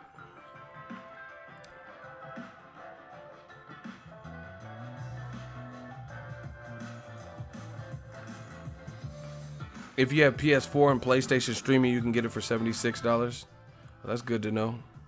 See, I like how y'all help each other out in the comment section. That's dope.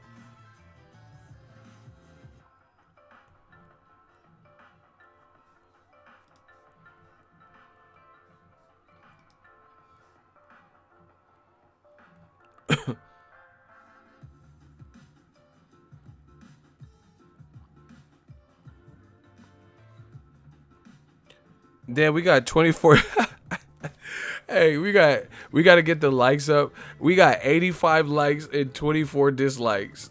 Hey, y'all got to smash the like button. That's funny as shit. Okay, 24 dislikes. Okay, what y'all mad at the title still? Listen, I love my life. I love the new media. How do we have 24 dislikes but nobody's stepping up for no hot seats? That's I just want, as long as y'all see it, I'm happy. As long as y'all see it. Y'all can dislike all y'all want, but that doesn't change. See, this is the thing. They're like little babies, little kids, crybabies. You think disliking changes the actual status quo. You think it changes the fact. Look, dislike this. The Guardian, Anthony Joshua versus Alexander Povetkin will not sell out, admits Eddie Hearn. So what you disliking me for, like my title for, when they have the same title? So once again, that's how you know we killing people. That's how you know we killing. When all they could do is hit a dislike button, but they will not show face because they know they'll get buried and bodied with the argument. That's all they do. Just like the comment, they do a drive-by. Oh, I'm slaving and all this stupid shit, right? It tells you the same thing right here. It says Anthony Joshua versus Alexander Povetkin will not sell out, admits Eddie Hearn. So we just gonna keep going over it. Yeah, I told y'all. I'll give y'all something to dislike. We have had to work a bit harder this time, said Eddie Hearn. Normally, when you go on sale with the Anthony Joshua fight, it just goes ping, but it has been slower than Vladimir Klitschko and Joseph Parker. Once again, see, the hate motivates me. So now we going back. We going back in. The only thing that aggravates me is that anyone in boxing I've spoke to says it's a tough fight, whereas a man on the street goes to me, when's the Deontay Wilder fight? I say he has to get through Povetkin first, and they say, he'll knock him out. Who knows? So y'all can be mad at me all y'all want. Y'all need to get mad at Eddie Hearn for doing the interview, because he's the one that said it, which in turn made you look bad. This is what I'm talking about. This is what I'm talking about. Smash the like button. Stand up for something real. These dudes want to do drive-by. Oh, I dislike. But they don't have the balls. They don't have the gall to step up in the hot seat and tell me what they dislike. What am I saying that someone said, damn, Matchroom lost their ping? I'm done. What am I saying? What do you dislike it for? You dislike that Eddie Hearn did an interview and he admitted that the fight's not going to sell out? What would you dislike it? Because I'm telling you. See, that's what I'm saying. It's like spoiled kids. They're mad because I told them and I was right. That's why they're mad.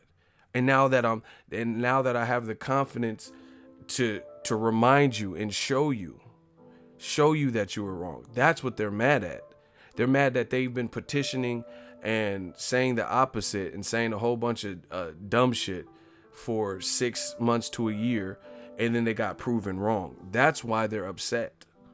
You know, they're not upset because it's false. See, me, if I get upset, it's not because I was wrong. I'm getting upset if you guys are lying, you know. But if someone proved me wrong and showed the facts behind it, then I'll be like, damn. I mean, I don't want to be wrong, but hey, it is what it is.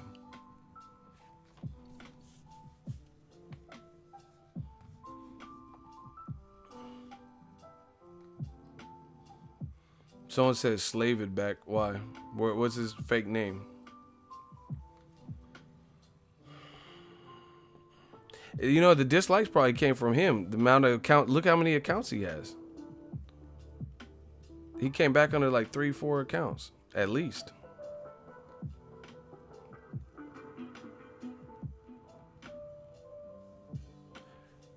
All right, block Chris Jackson.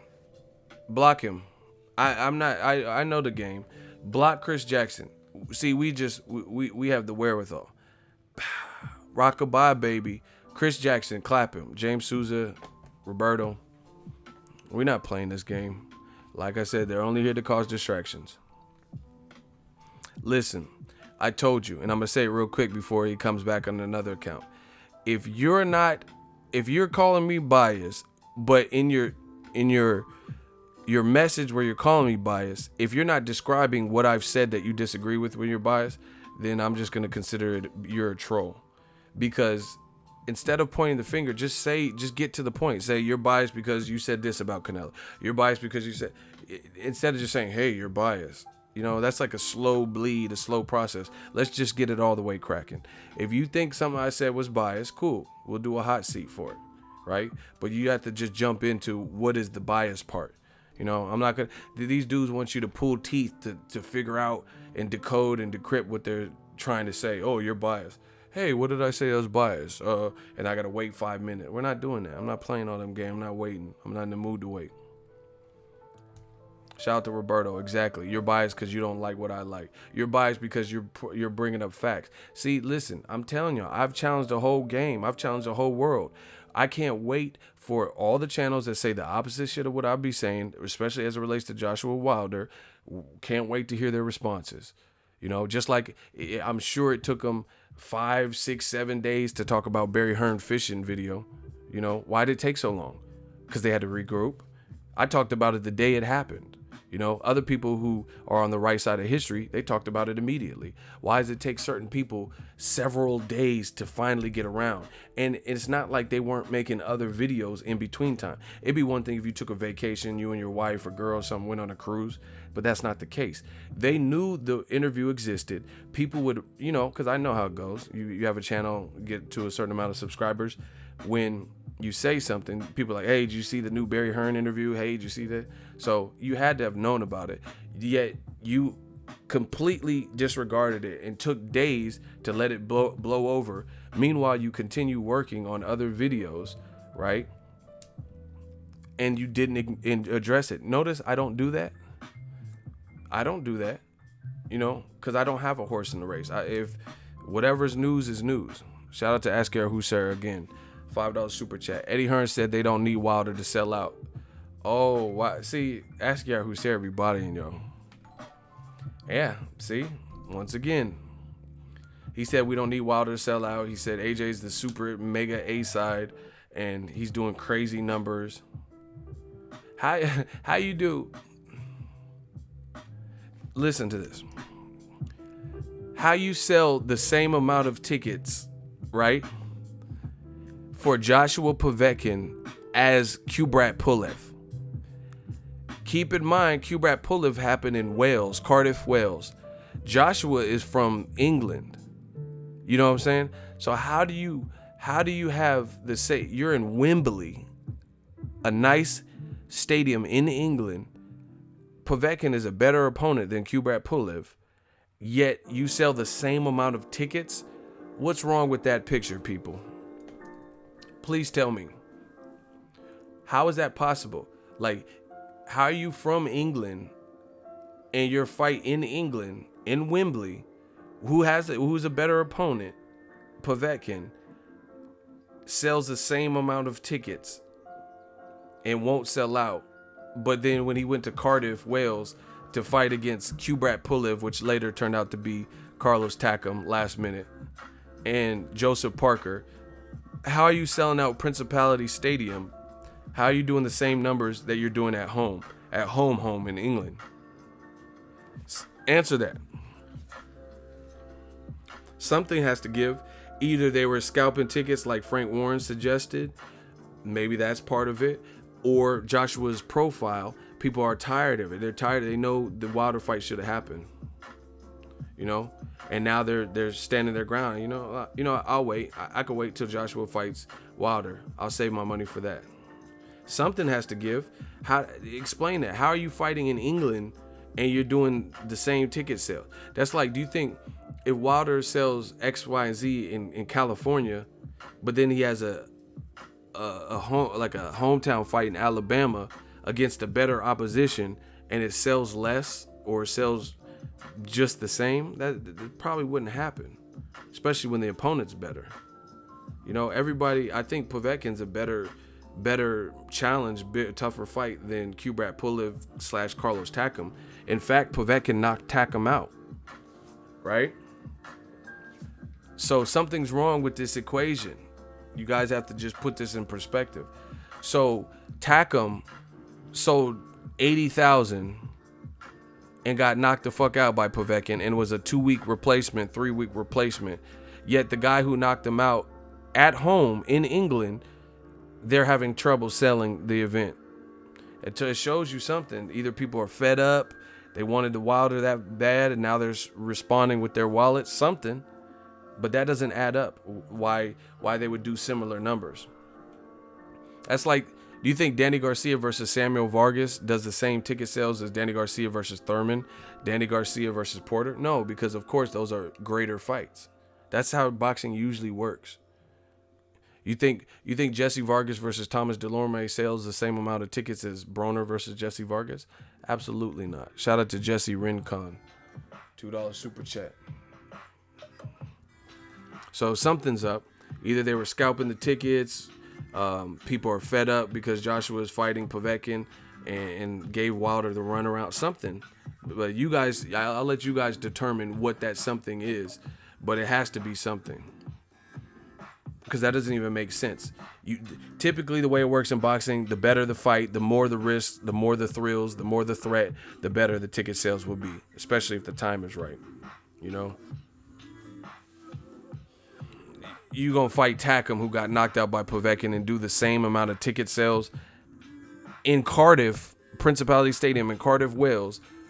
You're gonna do the same amount of ticket sales as the guy who knocked out Takam, and only has one loss, and wasn't knocked out in his one loss to Klitschko, and it's at home in actual England, as opposed to Wales. Something's not adding up right. It just doesn't make sense. That's like saying Canelo versus Amir Khan at T-Mobile Arena grosses the same amount of money as Canelo Triple G. We know that's not the case. The live gate at Canelo Triple G 1 or 2 will shit on the Canelo live gate for T-Mobile Arena for Amir Khan because it's a greater fight, period. So something's up. Either the ticket, secondary market ticket scheme or something, or people are fed up. But something has happened because and it's not like I'm talking about a Joshua fight 6 years ago. This was just Carlos Takam was in the end of last year. It hasn't even been a full year. It was like October, November of last year. Something's up. Straight up. All right, James Toney got a hot seat. I'm about to body this man. Oh, James Souza clapped him. I was about to body him something vicious. Don't unhide him. Just leave it. Look, I'm going to tell you. I'm going to read y'all what he said. He said, Joshua will sell out any arena over there. Now you're just digging for anything to support your argument. You think it was Slavin? Just leave him blocked then. He said, I'm digging. Hey, you know Slavin is that we. You know that's him. That's the same guy. Remember when I roasted that guy and he was like, WWE, we. And he's never gotten over the fact that I roasted him that bad. No, it's not an itchy trigger finger. That's Slavin. He came back under another WWE, we. That's him. That's the same guy. That's how you know. That's how you know the roast was vicious. That motherfucker been stalking me ever since that. That was hella long ago. WWE, we. That's that dude. Never got over it. That's how you know the roast must have been crucial. James, just be on the lookout. That's funny. James got him down. He got his patterns down. But yeah, man. Like I said, Joshua's fighting in England where he's from with a better fight with the guy who knocked out Takam, you know, and he can't sell it out. He can't sell more tickets for that event than he did for a Takam fight. They're both mandatory, so what gives? What changed? WWE, we. What has changed? So obviously Joshua's profile changed, how fans feel about Joshua right now. Whatever. Something has changed, clearly. You know? Because the greater the fight, the greater the threat. See, and this leads me to what Bernard Hopkins said, which was very disappointing. Bernard Hopkins did an interview talking about Charlo, you got to earn it, dog, and all this. What's the dog stuff for? You know what I'm saying? Buck dancing for Golden Boy, you know? Talking about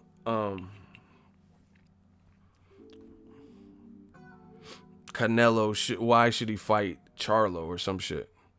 What has Charlo done? We're not buying that stuff anymore. That doesn't even make sense. Because this is why old media, with those talking points, they can't defeat new media. Because the thing we are willing to do as new media is apply what you're saying and your logic. So we step in your shoes of the argument or the point you're saying. We step in those shoes. And then we interpret it and it still don't make sense. That's how you know it doesn't make sense. If we're willing to put ourselves in your shoes and the shit still don't make sense. Charlo ain't done shit to deserve a fight because what has he done at middleweight? Yet the WBC opposes that because they put him in this position where he's the mandatory. They said fight guy A and then fight guy B. You're the mandatory for the WBC belt. So you're going against directly what the WBC has told us. WBC says Charlo is this ranking. You fight these eliminators and you're that guy. You know, no different than Sean Porter. They said fight Andre Berto. He did and beat him. They said fight Adrian Granados. And then you'll have a version WBC silver. And you'll be the highest ranking person. And then they said, okay, Keith Thurman relinquished his belt, fight Danny Garcia for the belt. Boom. He got his title shot. Now he's champion.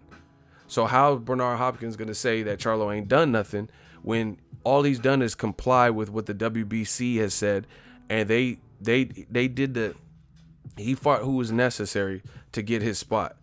And then now Bernard Hopkins is saying that's not good enough. You got to become a household name. Okay. Using your logic, we'll jump in your shoes. That looked kind of suspect. But we'll put our feet in your shoes. What did Liam Smith do? What did he do to deserve it? Because he was a champion. He was an unknown champion. He wasn't a household name in America. Why'd you fight him in America? Why didn't you go to UK and fight him? You know? Or at least he had a bigger fan base. What did Amir Khan do at 155? Why'd you fight him? What did Julio Cesar Chavez do? You know, other than have his dad's famous surname. What did Chavez do at 164.5 where Canelo decided to fight him? We're not buying it. It doesn't make sense. I don't care. It doesn't make sense. Yo, you got to earn it. Okay, so how does Chavez earn a WBC Huicho belt and all this shit at 164.5? Name Chavez's best win at 164.5. That's the weight Canelo fought him at. What was Chavez Jr.'s best weight? What did he do to deserve that?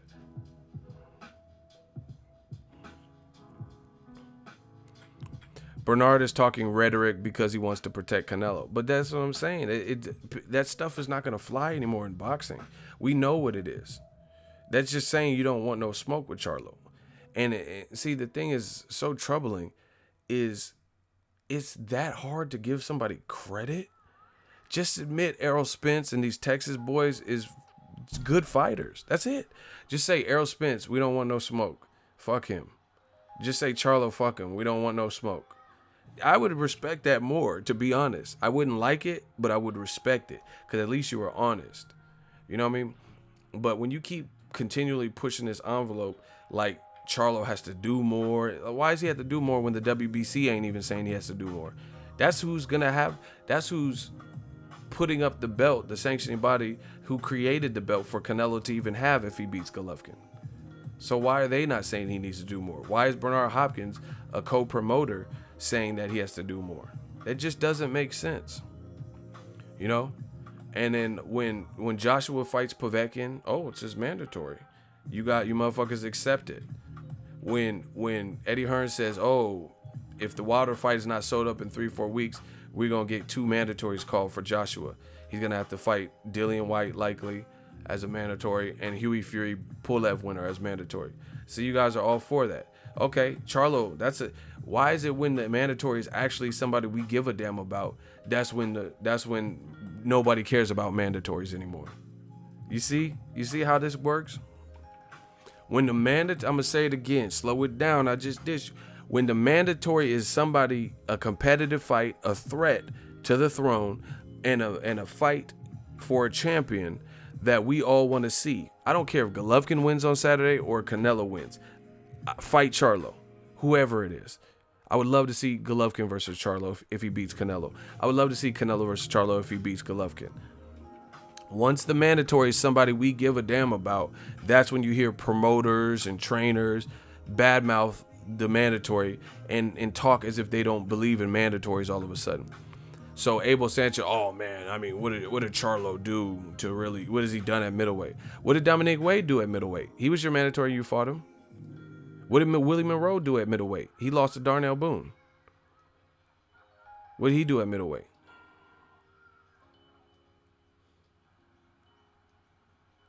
Beat Brian Vera, close. You know? Charlo, nobody knows. Okay, so who knew Willie Monroe? See, it just doesn't add up. And I know you guys all see it. Like I said, when the mandatory is somebody actually good. Actually, you know what? Shout out to Billy Joe Saunders. He got it done. His mandatory is somebody good. Demetrius Boo Boo Andrade. And he gypsy style. Maybe him and Tyson Fury had a conversation. But they on their real gypsy shit right now. Because his mandatory is actually somebody we give a damn about seeing him fight. And he's doing it. And shout out to Andrade because he hasn't been the most active dude and he's going to take on a champion. That's a good fight. See, we're realistic here. Billy Joe Saunders, he's fighting a good mandatory. We give him that. I didn't give a fuck about the Martin Murray fight, to be honest, but this is a good fight. But, I know Darnell Boone got cracks, but still, Triple G, when he was fighting whoever he wanted to fight, who the fuck is Adama? He sound like he from Wakanda or some shit. Adama, he stole the vibranium. It do smell like shit, doesn't it? Like, who the fuck is Adama? I've never seen Adama ever again after Triple G knocked him out. Where's Adama? He digging for vibranium somewhere. Dr. Claw has the vibranium. Try again, motherfucker. Where's Adama been? Why do we care about that fight? But Charlo ain't done enough. But Adama did everything in the world to get that fight. You see? It's new media. I'm telling you. Some people might not like it. They may resist, but they know they can't defend it. They know they can't compete. They know their argument doesn't hold weight to this. What did Willie Monroe and Dominique Wade do? But then Edeslandi Lara, who was calling out Triple G, oh no, why should we fight Lara? I mean, really? Okay, why should you fight Willie Monroe? Why should you fight a welterweight Kell Brook? Oh, we shouldn't fight. What does Edeslandi Lara did at 160? He's coming from 54. Okay, guess what? Kell Brook was coming from 47. Why you fight him? These dudes are trapped. Do you guys understand this? They're trapped no matter what. They are trapped. No matter what you say, you're trapped. You say, okay, why should Triple G fight Edeslandi Lara? I mean, really? He's coming from 54. Kell Brook came from a lower weight division. So how did you justify Triple G fighting him? All right, we got a hot seat. Boxing Talk TV. I'm not playing no games with you. I want all the smoke. He says, Ego, who has Charlo really beat though? What do you mean? In his career? Define your question so I can smoke you. We're going to smoke you like Newports, and I don't even smoke cigarettes. So you mean he hasn't beat no one in his career?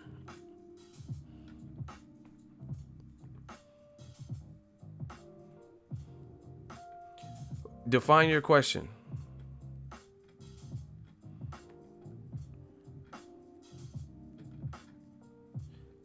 So you mean to tell me Charlo has not fought anyone? Hold on. In order to earn the right to fight Canelo, who has he beat? At what weight class? What are you talking about? So you think Charlo has not fought? There's nobody good on his whole resume. That's what you're telling me.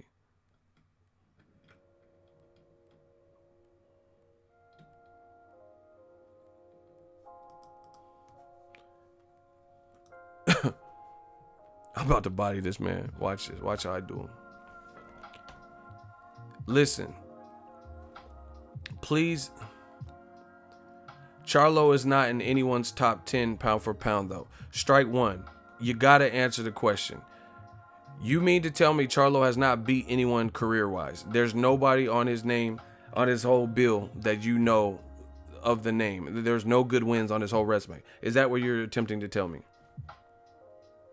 Because you keep saying, who is he beat? I don't care if he's not pound for pound top 10. Who cares? What does that have to do with it? So Julio Cesar Chavez Jr., he was pound for pound top 10 on anybody's list. Strike two. Watch, I told you. I'm do this man greasy. I told y'all. So who had Chavez Jr., who lost to Funfara by stoppage, who got the shit kicked out of him by Sergio Martinez, who had him on the pound for pound top 10 list? Yet the fight happened, yet and still. And then he got robbed by Thoughts afterwards. So who had Julio Cesar Chavez on somebody? If that's the criteria, see, this is why they can't beat me. If the criteria is you have to be on the top 10 pound for pound list, who had Chavez Jr.? That motherfucker was eating Lucky Charms and waking up at 5 p.m. on the 24/7 for the biggest fight of his career at the time. So who had Chavez Jr.? He beaten a few decent guys, but nothing compares with a draw with Triple G. Strike three. When are you going to get to the point where you answer my question? I asked you two questions, and you duck on all of them. Who did Chavez Jr. beat to be on anyone's top 10 pound for pound list? Because that's your criteria, right? You said Charlo, nobody has Charlo on the top 10 pound for pound. So who had Canelo just fought before Golovkin? So within his last three fights, he fought Chavez Jr. Who had Chavez Jr. on the pound for pound top 10 list? Shit, a pound for pound top 40 list. Okay. I'm not allowed to disagree. Strike four. I just think Charlo is way overrated. Bro, it's not about what you think. It's about what you can explain. You have to explain what you think. I don't care what you agree and disagree. We want answers. When you going to answer the questions? And you think you have, you honestly think you'll have a career on YouTube? I am Slavid. This is my real picture. Block him. Another one. Undefeated. And still. Didn't I just say that? And then when I had to do this, I would kill that boy by mistake. They control. They can try whatever they want. When will they realize this doesn't make me look bad? This make you look crazy. This make you look crazy for making all these accounts. It just make you look crazy because you getting blown out the water. You getting smoked out. I'm like, wow, I'm smoking these boys out, man. We hotboxing these boys, man. Say the stupid stuff, they all get it the same. Okay. This shit getting out of hand. Let them do it. This is good for ratings for me. As long as you guys see people getting flamed up, this is great for ratings. As long as you guys see me flame them up in their argument. I just think Charlo is overrated. See? They don't have no point. This shit great for ratings. I done the livest live gates. Oh man, we in our bag. Oh man. Fuck, this guy's delusional. Who? Me or Slave? They be talking that dumb shit. Charlo's not in pound for pound top 10 list. But Chavez Jr. was, huh?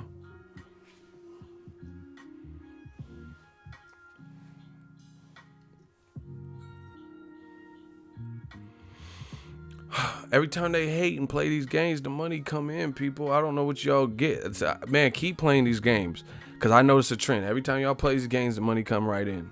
Shout out to Ask Yara who said $5 money game. It said, Ego, when we start giving these trolls 5 strikes, LOL. Man, I got to lure somebody in. This shit is entertainment. This shit is fun for me. Quantum Resonance. Hey, sub Ego. Greetings from West Africa. In West Africa, where I'm born and raised, and the playgrounds where I spend most of my day. Shout out to Gambia. I see y'all out there in West Africa, West Side. You know, I put the West Side on my back. Man, we feeling good. New media. Once again, Bernard Hopkins, he know better. Talking about like Charlo ain't done nothing. What did Chavez do? Please tell me that. Ego, they get a weird thrill doing it. Hey, it's good for ratings. Let them. At least I get paid for this. So me arguing, at least I get a paycheck and super chats. You know, so those are like tips. So I'm not worried about it. You know, it don't hurt me. But you know, they're trapped. No matter what they say, they're trapped. Why should Triple G fight Edislandi Lara? He's a 154 pounder. Okay, Kell Brook was a 147 pounder, and you fought him. Why should Canelo fight Charlo? What has he done at middleweight? What did Amir Khan do at 155? Oh yeah, that's right, nothing. What did Liam Smith do at 54? Fought for a vacant title. What did Chavez Jr. do at 164.5? He barely can even make the weight. Motherfucker was whatever. So these dudes is trapped. They know this stuff don't make sense. They know it. Straight up.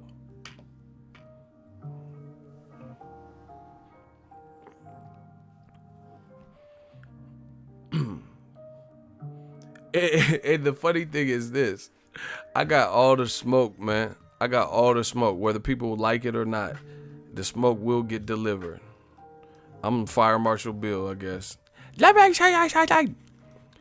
Golden Boy has pretty much admitted that Gary Spike O'Sullivan and David Lemieux has a strong chance of beating or being in line for the Canelo Triple G winner. So this is why these dudes can't win, because the stuff that in which they say never adds up and it never holds weight. You mean to tell me that Gary Spike O'Sullivan, they've done enough to deserve a Canelo shot, but Charlo, who's the mandatory, hasn't? Please make that make sense. This is why they can't win, people, because you guys know this shit don't make sense. You know when something sounds good and makes sense, and you know when it sounds foolish. Point blank, period. Watch. Listen. I got all the smoke, man. I got the smoke, man. Star. Hyman's done it in 6 months, which is incredible. Hello, man. These guys up here. David. Just a quick note, I forgot to mention this undercard of the pay-per-view. It's going to start at a special time, 5 p.m. Pacific. Okay. We'll get out of the way. Two good guys Fighting a great. jam trick. A final eliminator. So the winner. Listen. A lot of people didn't give him an opportunity or a chance to win that fight, but he found the way to win and impress. We were just notified earlier today that this fight is going to be for the WBA final eliminator. So the winner of this fight can very well, fight the winner of the main event next. We'll have to see. We'll have to wait and see what happens on Saturday night. But I want to bring him up, Gary O'Sullivan. Boom. Eddie Hearn, Golden Boy, all these blueprints and things they're putting in motion. Very easy to trace the steps. Excuse me. Now somehow, some way, Gary Spike O'Sullivan, David Lemieux is a final eliminator for one of the belts of the Canelo Triple G winner, WBA or some shit. And they tell us the week of the fight. And he just told you, the Golden Boy, Eric Gomez, Golden Boy president, said the winner of David Lemieux and Spike O'Sullivan could very well see the winner of Canelo Triple G too, because that could be a mandatory. What a coincidence. So once again, let's revert back to what Bernard Hopkins said. So you mean to tell me Charlo ain't done shit at middleweight to deserve a shot, even though he's undefeated? He has a bigger name than Spike O'Sullivan for sure, especially in America. He has more clout than David Lemieux for sure. David Lemieux is one fight or so removed from looking bad against Billy Joe Saunders. Plus, he's been knocked out before. Charlo has never been knocked out. He's been knocked out. Lemieux got knocked out twice. Triple G and Marco Antonio Rubio. Also lost to Josim Alcine. Also recently got schooled up by Billy Joe Saunders, right? So he has 4 or so losses. Gary Spike O'Sullivan, he lost badly versus Chris Eubank and got stopped. He lost to Billy Joe Saunders, who's a champion, right? So they've done everything in the world to deserve Canelo Triple G. See, this I'm telling you, old media cannot win because that doesn't make sense. You're saying Charlo. I mean, what has Charlo done? But David Lemieux, if he knocks out Gary Spike O'Sullivan, that's enough to put him back on the map to get a Canelo shot if Canelo wins, or to give him a rematch with Triple G. It's all mandatories, so you can't say, oh, it's a mandatory. Okay, Charlo's a mandatory too. Politics, it. Askar Hussein, $10 super chat. I know I'm going to get some backlash for this, but does this bother Charlo really? Hold on. It just jumped. It says, I'm going to get some backlash for this, but do you think, does either Charlo really want that Heard smoke? He looks like the real deal. Yeah, I think they'll fight him. I talked to Charlo and he said he would fight him. I mean, what, if anything, I don't get where you're coming from with that, because if anything, Heard is the one that's coming off of an injury. So he's the one that said, I can't fight Charlo next. I got to test out my shoulder. So, I mean, why would we doubt if the Charlos want to fight him? Do you get what I'm saying? Like, the Charlos didn't say, I'm coming off an injury.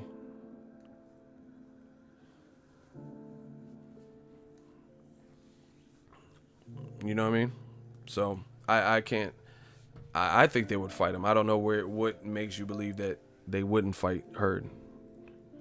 I mean, I'm not even considering Jamal because he's at 60, but yeah, Jared Heard, he had a shoulder injury and surgery, and he's just like, rehabbing it. And he said he needs a tune-up before. He said he can't just go straight into the Charlo fight, rightfully so. He just unified. So with that being considered, that kind of rules out that the Charlo is ducking him, because the fight couldn't happen next anyway on account of what Heard said.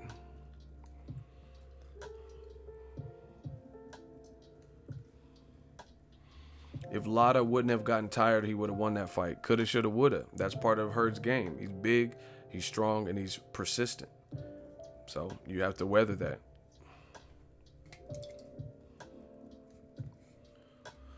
So yeah, I mean, this stuff doesn't make sense. You know, it's saying like, oh, what has Jamal done to deserve Canelo? He's been a mandatory, and see, this is the thing. He's been a mandatory since April or whatever the Broner Vargas card was. If Lemieux and O'Sullivan win, that means they'll just have become the mandatory on Saturday. So how do they deserve it? But the longer standing mandatory doesn't deserve it. And the guy who's never been knocked out, unlike Spike O'Sullivan and David Lemieux, the guy that's undefeated, and the guy who's taller than Canelo and all of them, you know, with a very good jab. So, you know, it's easy to see. Easy to see.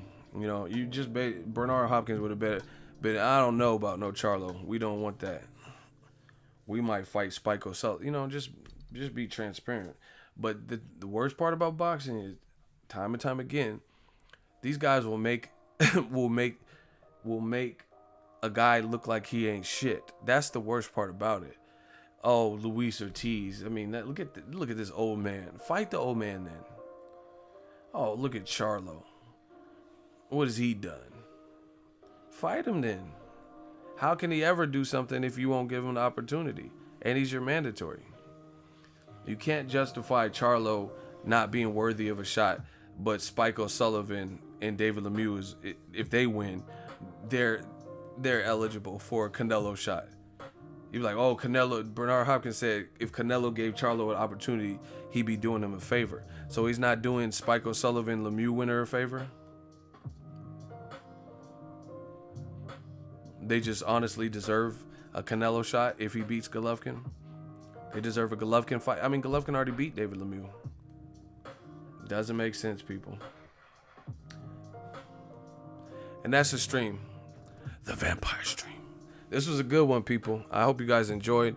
Shout out to everyone that left super chats. We just growing. We, trying to get better. I got a lot of stuff I'm trying to work on. So I'm trying to pace the super chats. And,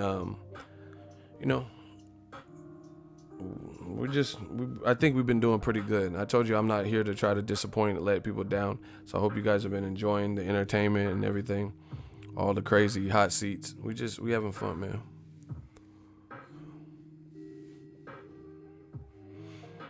Checkmate Boxing. What do you think about all those top black American boxers embarrassing themselves in public like that? I was ashamed and embarrassed watching them. Okay. What did they do that was so embarrassing? Checkmate Boxing. Good luck with your YouTube channel. Putting stupid shit like that.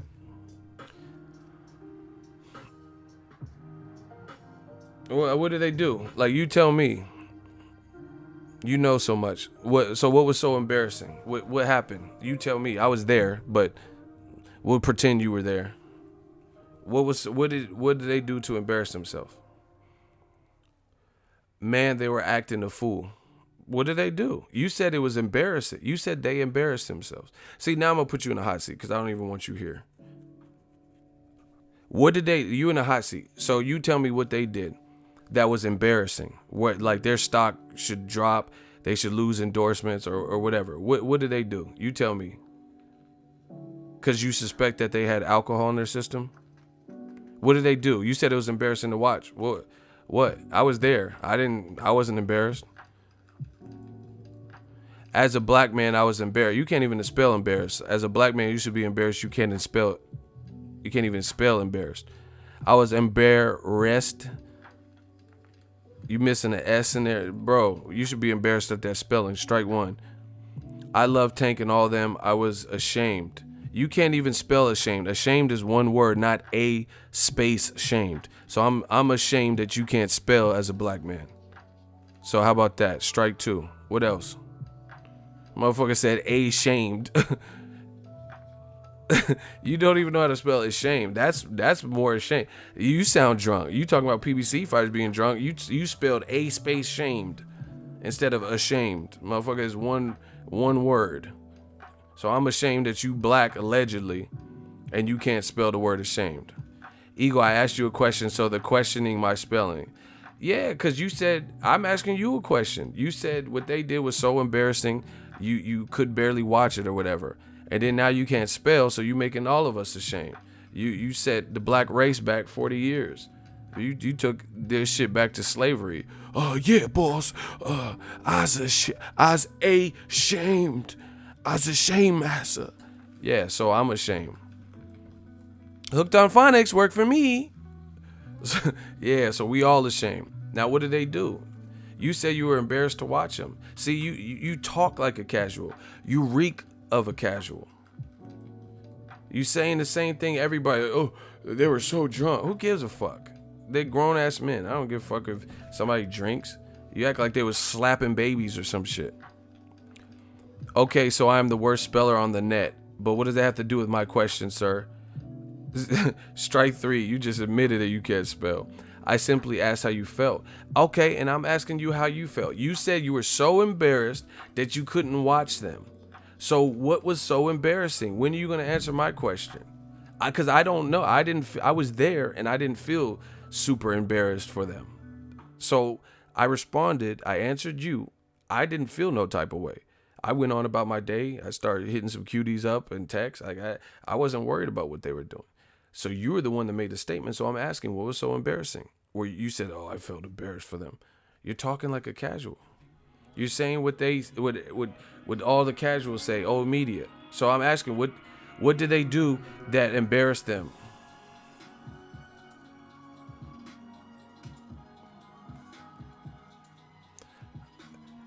Someone said, explain yourself, boy. Nothing embarrassing about them, young and having fun. That's what I'm saying. Like, everyone's making this into a big... I was super embarrassed. Bro, I'm embarrassed you keep misspelling embarrassed after I just told you. You spelled Al Heyman wrong. You said, hey, man. It's with an O. You said they disrespected Al Heyman. Hey, bro, you sound drunk. You misspelled Al Heyman. You can't spell embarrassed. What you talking about, yo? He said they disrespected Al. Hey, man. That motherfucker spelled hey, man. What are you talking about? How did they disrespect Al Heyman? What? Al Heyman don't even do interviews, so how you know he disrespected? How you know you think he ain't making money cause them? What are you talking about? Listen, I'm bodying you, bro. You got one more response because I've already bodied you. So when Conor McGregor, I don't know if he was drunk, I don't know what he was on, but he attacked a bus, a whole ass bus, threw a fucking dolly, a Home Depot dolly into a bus, and now he has the people who are on the bus. He has them like with PTSD and shit, and they're suing him. One of them suing him, Michael Chesney, Chesney or whatever the dude's name is with the little fucking rat tail. He's suing him, and that Rose girl saying she don't go outside at night and can't check the mail and shit. So I don't know if he was drunk or what, but he did that and got arrested for it. People keep talking about, oh yeah, this was super embarrassing. I didn't even see Conor McGregor I didn't see Conor McGregor get videos and stuff made about how he embarrassed whoever, Dana White and all this. But this is what you casuals are saying about the PBC fighters. Oh, they were just, they embarrassed Al Heyman. Okay, so did Conor McGregor embarrass Dana White? Because he threw a fucking dolly at a bus and have people traumatized on the bus, including a female. You know, I don't know if he was sober. I don't know if he was drunk. I don't know what. He says, Brooklyn. So as a black man, I see top black fighters acting like that in public. So what is a great example for black kids to follow when they get rich and famous? They need to follow their parents, or if they're like orphans or something, hopefully they have teachers or somebody they can look up to. So they have to look up to PBC fighters to guide them. You know what I'm saying? You sound stupid. You sound real stupid. You talking about as a black man, like PBC fighters are responsible for raising your kids. the black kids, they need to look up to Gervonta Tank Davis. And they probably do like Tank Davis. They probably do look up. They be looking up to these rappers and Tekashi. Tekashi and his crew just stomped some dude out in Russia. And kids like Tekashi. So what are you talking about? Get him out of here. I've already destroyed him. Like I said, Conor McGregor. I mean, these people are human. You know, Conor McGregor attacked a bus and got people petrified and suing him and terrified. Where's all the people making a video about how Conor McGregor let down everybody and Dana White, he embarrassed them? But y'all motherfuckers keep talking about PBC fighters. Oh, I was just so embarrassed watching them. So were you embarrassed watching Conor McGregor throw a dolly through a bus, sober or drunk? You know, see, that's what I'm saying. Did you make the same type of videos that you're making and the same type of statements that you're making for the PBC fighters? Did you do that for Conor McGregor? Because what he did was far worse. Tank Davis, he took my camera, and I know Tank, that's my dude. So I allowed him to take my camera, but he came up, take my camera, and then he's play filming Errol Spence, or we were really filming, but he started filming Errol Spence. So what's worse, taking my camera and giving it back in one piece, or Conor McGregor throwing somebody's dolly, you know, in a backstage Barclays area and cracking somebody's tour bus? What's worse? So you guys keep saying, oh, PBC fighters, they made a fool of themselves, they embarrassed themselves. Who really made Conor's white? I get that, but what's more embarrassing? Tank taking my camera temporarily, not harming it, not breaking it, and giving it right back, and he's acting like he's filming, and him and Broner joking around, and Errol Spence, you know, joking around, or Tank or Conor McGregor attacking a bus full of people, including women on the bus, and throwing a dolly at it, destroying someone else's property because of an altercation with Artem. So what, you know, but I didn't hear people say, oh, Conor embarrassed all of us. This is so embarrassing. And all the white kids, you know what I mean? What about the white kids? The dude said black kids, this is supposed to be their role model. Okay, Conor McGregor, he's more popular than those guys at the PBC thing. You know, so he has more followers than all of them. So how is that an example for white kids? You know, attacking a bus. Now, so we're going to blame Conor McGregor? So when white kids have a disagreement with something, they're going to pick up dollies and attack a bus? Since you want to blame it, you know, since you say you're claiming that black kids, they're seeing bad examples, you know, by seeing the PBC fight. They didn't even do nothing. What did they do? What did they do? Because they're joking around, having fun and talking. Like, it's not like a pregnant woman got trampled or something. Like, what happened? Like, I was there. What happened? That's what I'm saying. These motherfuckers making stories. Oh, a bunch of 21-year-old and up guys were drinking, and we don't even know if they were drinking. Cause I've been around Broner, and sometimes I don't think he's drunk, and he just be wilding, and I think he's sober. You know, sometimes. So, like, that's what I'm saying. People are making this huge deal about, oh, like, what are we talking about? Because some above age people may or may not have been drinking. Like, why? It'd be one thing if they were in camp and they had a fight next week. You know, it's like Joshua Povetkin or some shit was their fight date. You'd be like, oh shit, he's getting wasted. He got to make weight. None of them dudes are in camp. What are we talking about? When's Errol Spence's next fight? Who's his next opponent? Oh, that's right, you don't know. When's Charlo's next opponent? Oh, that's right, you don't know. When's Tank Davis' next fight? Oh, that's right, you don't know. When's Broner's next fight? Oh, that's right, you don't know. Everybody there, none of them are in camp. What are we talking about? Name one of those PBC fighters that have an opponent that we know the date and the venue and when they're fighting. Name the person that was in that video that you think was wilding, that is in camp or should be in camp because we know that their next opponent. I'll wait.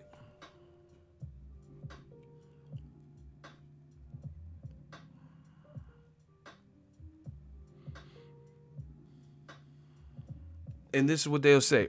Oh, Ego, you're just defending PBC fighters. I'm not defending. I'm asking y'all a question. It's not defending anybody. Answer the question. I want to know why this is such a huge storyline for some people. a bunch of over 21-year-olds were possibly drinking and nothing happened. It's not like people got robbed and, you know, somebody got kidnapped because they weren't being taken care of or watched properly or some shit. Ask Yar Hussein, $5 super chat. It's got to be a Guinness World Record on how fast these trolls can get blocked and make another fake account. They be coming, bro. I don't know if they have the count already made up. Shout out to Ask Yar Hussein. Shout out to Brayon Thomas. It's an opportunity to hate, exactly, and that's what we're getting to the bottom of it. Motherfuckers is like, I never seen people over 21 possibly drinking when nothing happened become such a viral or, like, you know, newsworthy thing. You know, like some of you guys are acting like shocked. Like, even if they were drinking, I don't know. I'm not a snitch. I don't know what the fuck they were doing. You know, but even if they were, what who cares? I drink. I've drank at fights. Like, you know, not. Yeah, I've drank at fights. You know, but I know how to handle my liquor. You know? And then the dude, see, that's what I'm saying. It's an opportunity to hate. The dude's putting it on hella thick. Oh, I was super embarrassed for them. For what? Why would you be at home, broke as fuck, and you're embarrassed because millionaires are having fun and they were drinking on somebody else's fight night? Why would that make you feel it? See, this is a bunch of beta male shit. You know? Why would that make you feel super embarrassed? If you raising your kids the right way, if you don't drink or you know, that's your business. But why would you be embarrassed? Shout out to D, man. My shooters be schooling y'all up. They're grown ass fucking men. Exactly. That's what I'm saying. That's why I don't understand why so many people were like, this is a mockery. Not everyone's Floyd. You know, some people drink. It's just the reality of it. Not everyone's Andre Ward. Some of these fighters drink. I don't know who was drinking. I don't know who wasn't drinking. But either way, they're not minors. This is not like Shakur Stevenson when he was a kid the day before the fucking Olympic Games and then he got busted for being wasted. You know what I'm saying? What are we talking about?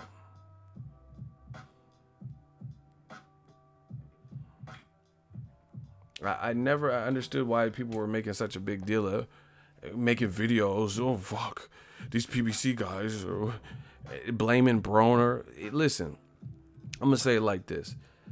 If Broner has so much influence where you as a grown man, you can't control what you decide to do, then you have issues. Because I have a lot of people, you know, that might do, like there's been times where people are like, oh, you want to go to the club? You want to go this? We're going to meet up with some girls or whatever. And I got work to do. As a grown man, I'll be like, nah, I'll see if I could finish up, but I got work to do. You got to make your own decision. You motherfuckers blaming Broner. Oh, I told Tank not to hang out with Broner. He's a grown man. He can hang out with whoever he wants to hang out. You know, if he messes up his career or falls into whoever's peer pressure or whatever, that's on him. You know, it's like Eminem and Renegade. Eminem was spitting some real life facts in that Renegade shit. And that's how it reminds me of a lot of these people who make videos and shit. It's just an attempt to assassinate somebody's character and, you know, really overall try to make them look crazy or, you know, whatever the situation is.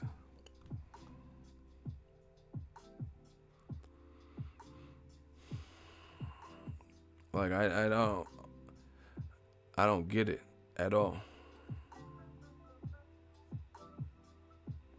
You know, just listen to Renegade. But I'm debated, disputed, hated, and viewed in America as a motherfucking drug addict. Like you didn't experiment, nah. That's when you start to stare at the mirror and see yourself as a kid again, and you get embarrassed, and I got nothing to do but make you look stupid as parents, you fucking do-gooders. Too bad you couldn't do good at marriage. That Eminem was gassing. Listen to what he said. But I'm debated, disputed, hated, and viewed in America as a motherfucking drug addict. Like you didn't experiment? Nah. Like you didn't experiment. Like you ain't never drank no alcohol.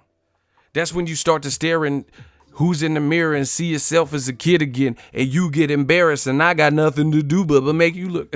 Oh my gosh, Eminem was gassing, and Eminem murdered you on your own shit. And I got nothing to do but make you look stupid as parents, you fucking do-gooders. Too bad you couldn't do good at marriage. See, everybody want to talk about other people's, the skeletons in their closet. You know what I'm saying? But they, like, you want to talk about somebody else's lawn, but you look in your backyard, you got dead bodies, dog shit, you know, you got broke down carburetors in the lawn, but you want to judge somebody else's lawn. You know? It's just stupid. Like, look at how they don't even mow the grass. But you don't mow your grass. You got a fucking oily ass engine in the grass. You got dog shit that you haven't cleaned up, you know? You got mud and weeds and shit. Dead bodies. But you talking about the next person. Like, you motherfucker, oh, look at them drinking. So you super disciplined. You don't drink. You know what I'm saying? You never drank and, you know, acted a fool. You never drank and threw up. You know what I'm saying? But I got nothing to do but make you fucking do-gooders.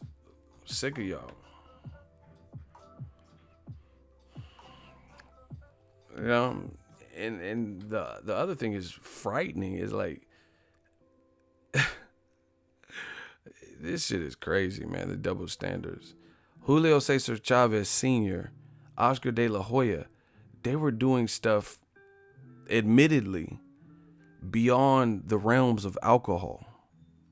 You know, I don't know what all their vices were, but that's facts. You know, Julio Cesar Chavez Sr., maybe even Jr., his eyes be all dilated too sometimes. You get what I'm saying? Oscar De La Hoya. Yeah, well, okay, Oscar De La Hoya had the pictures with fishnet. What about that? Like, you know what I'm saying? You're like, oh, I'm so embarrassed. You're embarrassed because what? Because Tank and Broner were jiving in the hallway? But what about the fishnet pictures and bitches coming out saying you was sticking utensils in them, you, or whatever the fuck that was? You know, it's just, these double standards are crazy. You know, what's more embarrassing as a heterosexual male? What's more embarrassing, being in the hallway with your compatriots and, you know, your comrades and shit? You know, Errol Spence messing up his math in a hallway and saying, oh yeah, man down, I started boxing in 15. In 2015, I was 15. You know, what's more embarrassing, that or pictures of you with fishnets and utensil stories coming out and missing Canelo versus Mayweather because you're in rehab? I mean, really, what are we talking about? See, this is the thing. That's De La Hoya shit. I don't have to live with that. That's not my demons. That's not my skeletons in my closet. You know, so I don't care. I don't just go around judging everybody's life because I know I've done shit. I've done dirt. I've done shit I'm not proud of, you know? But this is you motherfuckers. Be doing videos and shit. Look at these PBC fighters, goddamn it. But y'all beat y'all wives and, you know, mess with a minor and all types of shit. But you like, oh, look at these goddamn PBC. You got rape cases and, you know, what are we talking about? These motherfuckers act like they shit don't stink. Crazy. I hate Bray Thomas. He said, I'd rather be faded than cross-dressing. I'm done. Y'all get the point. I'm just saying everybody has shit, skeletons in their closet to some degree. I mean, obviously some people's is worse than others, you know? It's just like, what people making this amplified deal about PBC fighters possibly being drunk, like, with no proof. Like, are you a cop? Like, you know what I'm saying? You a cop? You did a breathalyzer or some shit? How you know what they went through? Or, you know, how you know what they had in their system? I was there, and I don't know who. You know, I wasn't. That's not the shit I was. Tank, breathe right here. Like, I'm not no cop. I don't give a fuck what they was doing. I go in. I'm here for one thing, and that's it. Shout out to Brooklyn Mac, $4 super chat. Ego, keep coming through with them facts. Shmoney gang. That's what I'm saying. Like, y'all some investigators or true detectives or some shit. I was there. I was in the hallway, and trust me, I was just trying to get footage for y'all. I wasn't like, Tank, come here, breathe right here. Broner, stop. Let me smell your breath. Oh, You reek. Like, I'm not, I don't know. Y'all some snitches. That's what that is. Y'all some straight snitches. Errol Spence. The only truth is you've been drinking. Like, who gives a fuck? Like the fighters of yesteryear didn't, like I said, do all types of shit. Didn't Roberto Duran, ain't that the excuse y'all use for Roberto Duran? Why he lost to Sugar Ray Leonard? Oh, everybody knows that Roberto Duran, he used to party hard and gain weight. So Sugar Ray Leonard knew that, and that's why. These dudes is fake. That's what I'm saying. These motherfuckers is fake as fuck. All these double standards. So Sugar Ray Leonard beats the fuck out of Duran and makes him quit and do a no-mas. And then they use an excuse, oh, that's because Duran used to party in between fights. Okay, so he used to party and get fat in between fights, which is your convenient excuse. So why you mad at Tank if he want to party and get fat in between fights? You know what I'm saying? And he ain't even lost a fight yet. But this is the headlines that they try to make. Crazy. Why weren't y'all mad at Roberto Duran? Why, when you talk about Roberto Duran, you put some respect on his name? Oh, Hands of Stone. Yeah, he was a G, and he beat Sugar Ray's ass in the first fight. But what about that second fight? What about that third fight?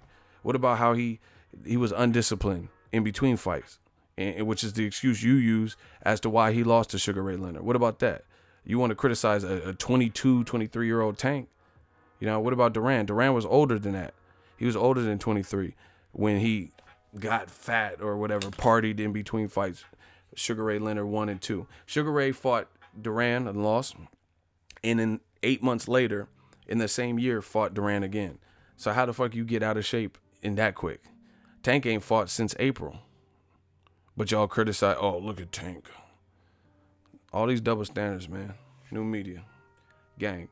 And that's how you catch a body. I'm out. Let me know what you guys think. The truth is back. It's not like we went anywhere. We just doing good, man. My thing is this. If you got a rule, let's keep that rule consistent.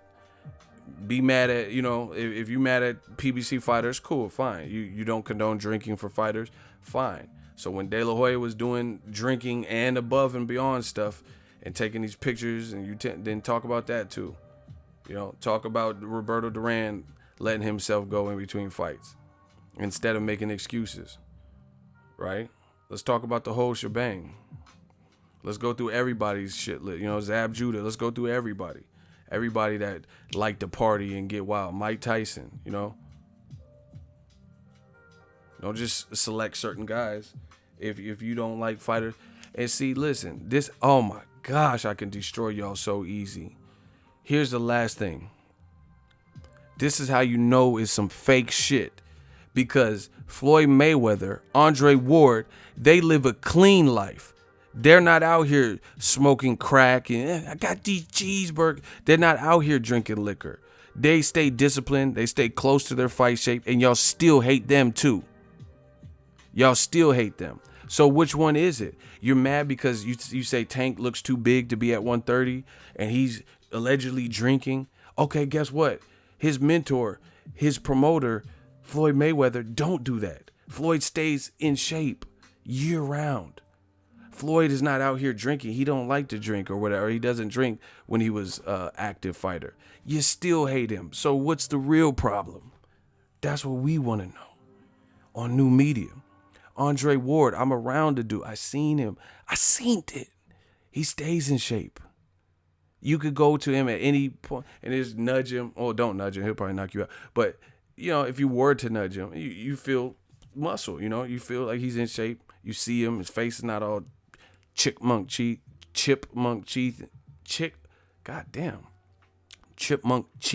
That's just hard to say. He's in shape. You still don't show him love. So what is it? You're mad because PBC fighters are having a good time or what you perceive to be drunk or whatever. But what about Floyd? He wasn't out there drinking. He wasn't out there ballooning up in weight. And you still, I seen a video. It's on World Star. You can probably still catch it. Ricky Hatton snorting coke on tape. Ricky Hatton used to get like 190 in his off season. Why are people not angry at that? talking about, damn, why is Ricky Hatton snorting coke on camera? I promise you can find the video online. You see, it's selective outrage. That's what I like to call it. They're selective. And a lot of times they're black fighters that they look at them, you know, especially minorities and especially black fighters. You know, that, oh, why, look at Tank. Oh, why are they drinking alcohol? Why is Ricky Hatton snorting coke on tape? It's online. I could probably pull it up right now if I wanted to. Why is he gaining hella weight in his off season? So again, selective outrage.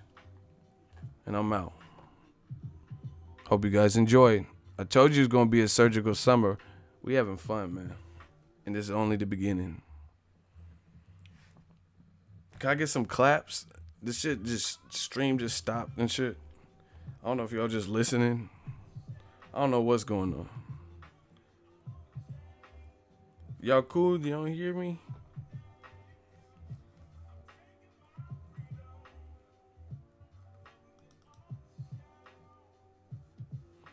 I'm gonna drop the mic on that. Holla.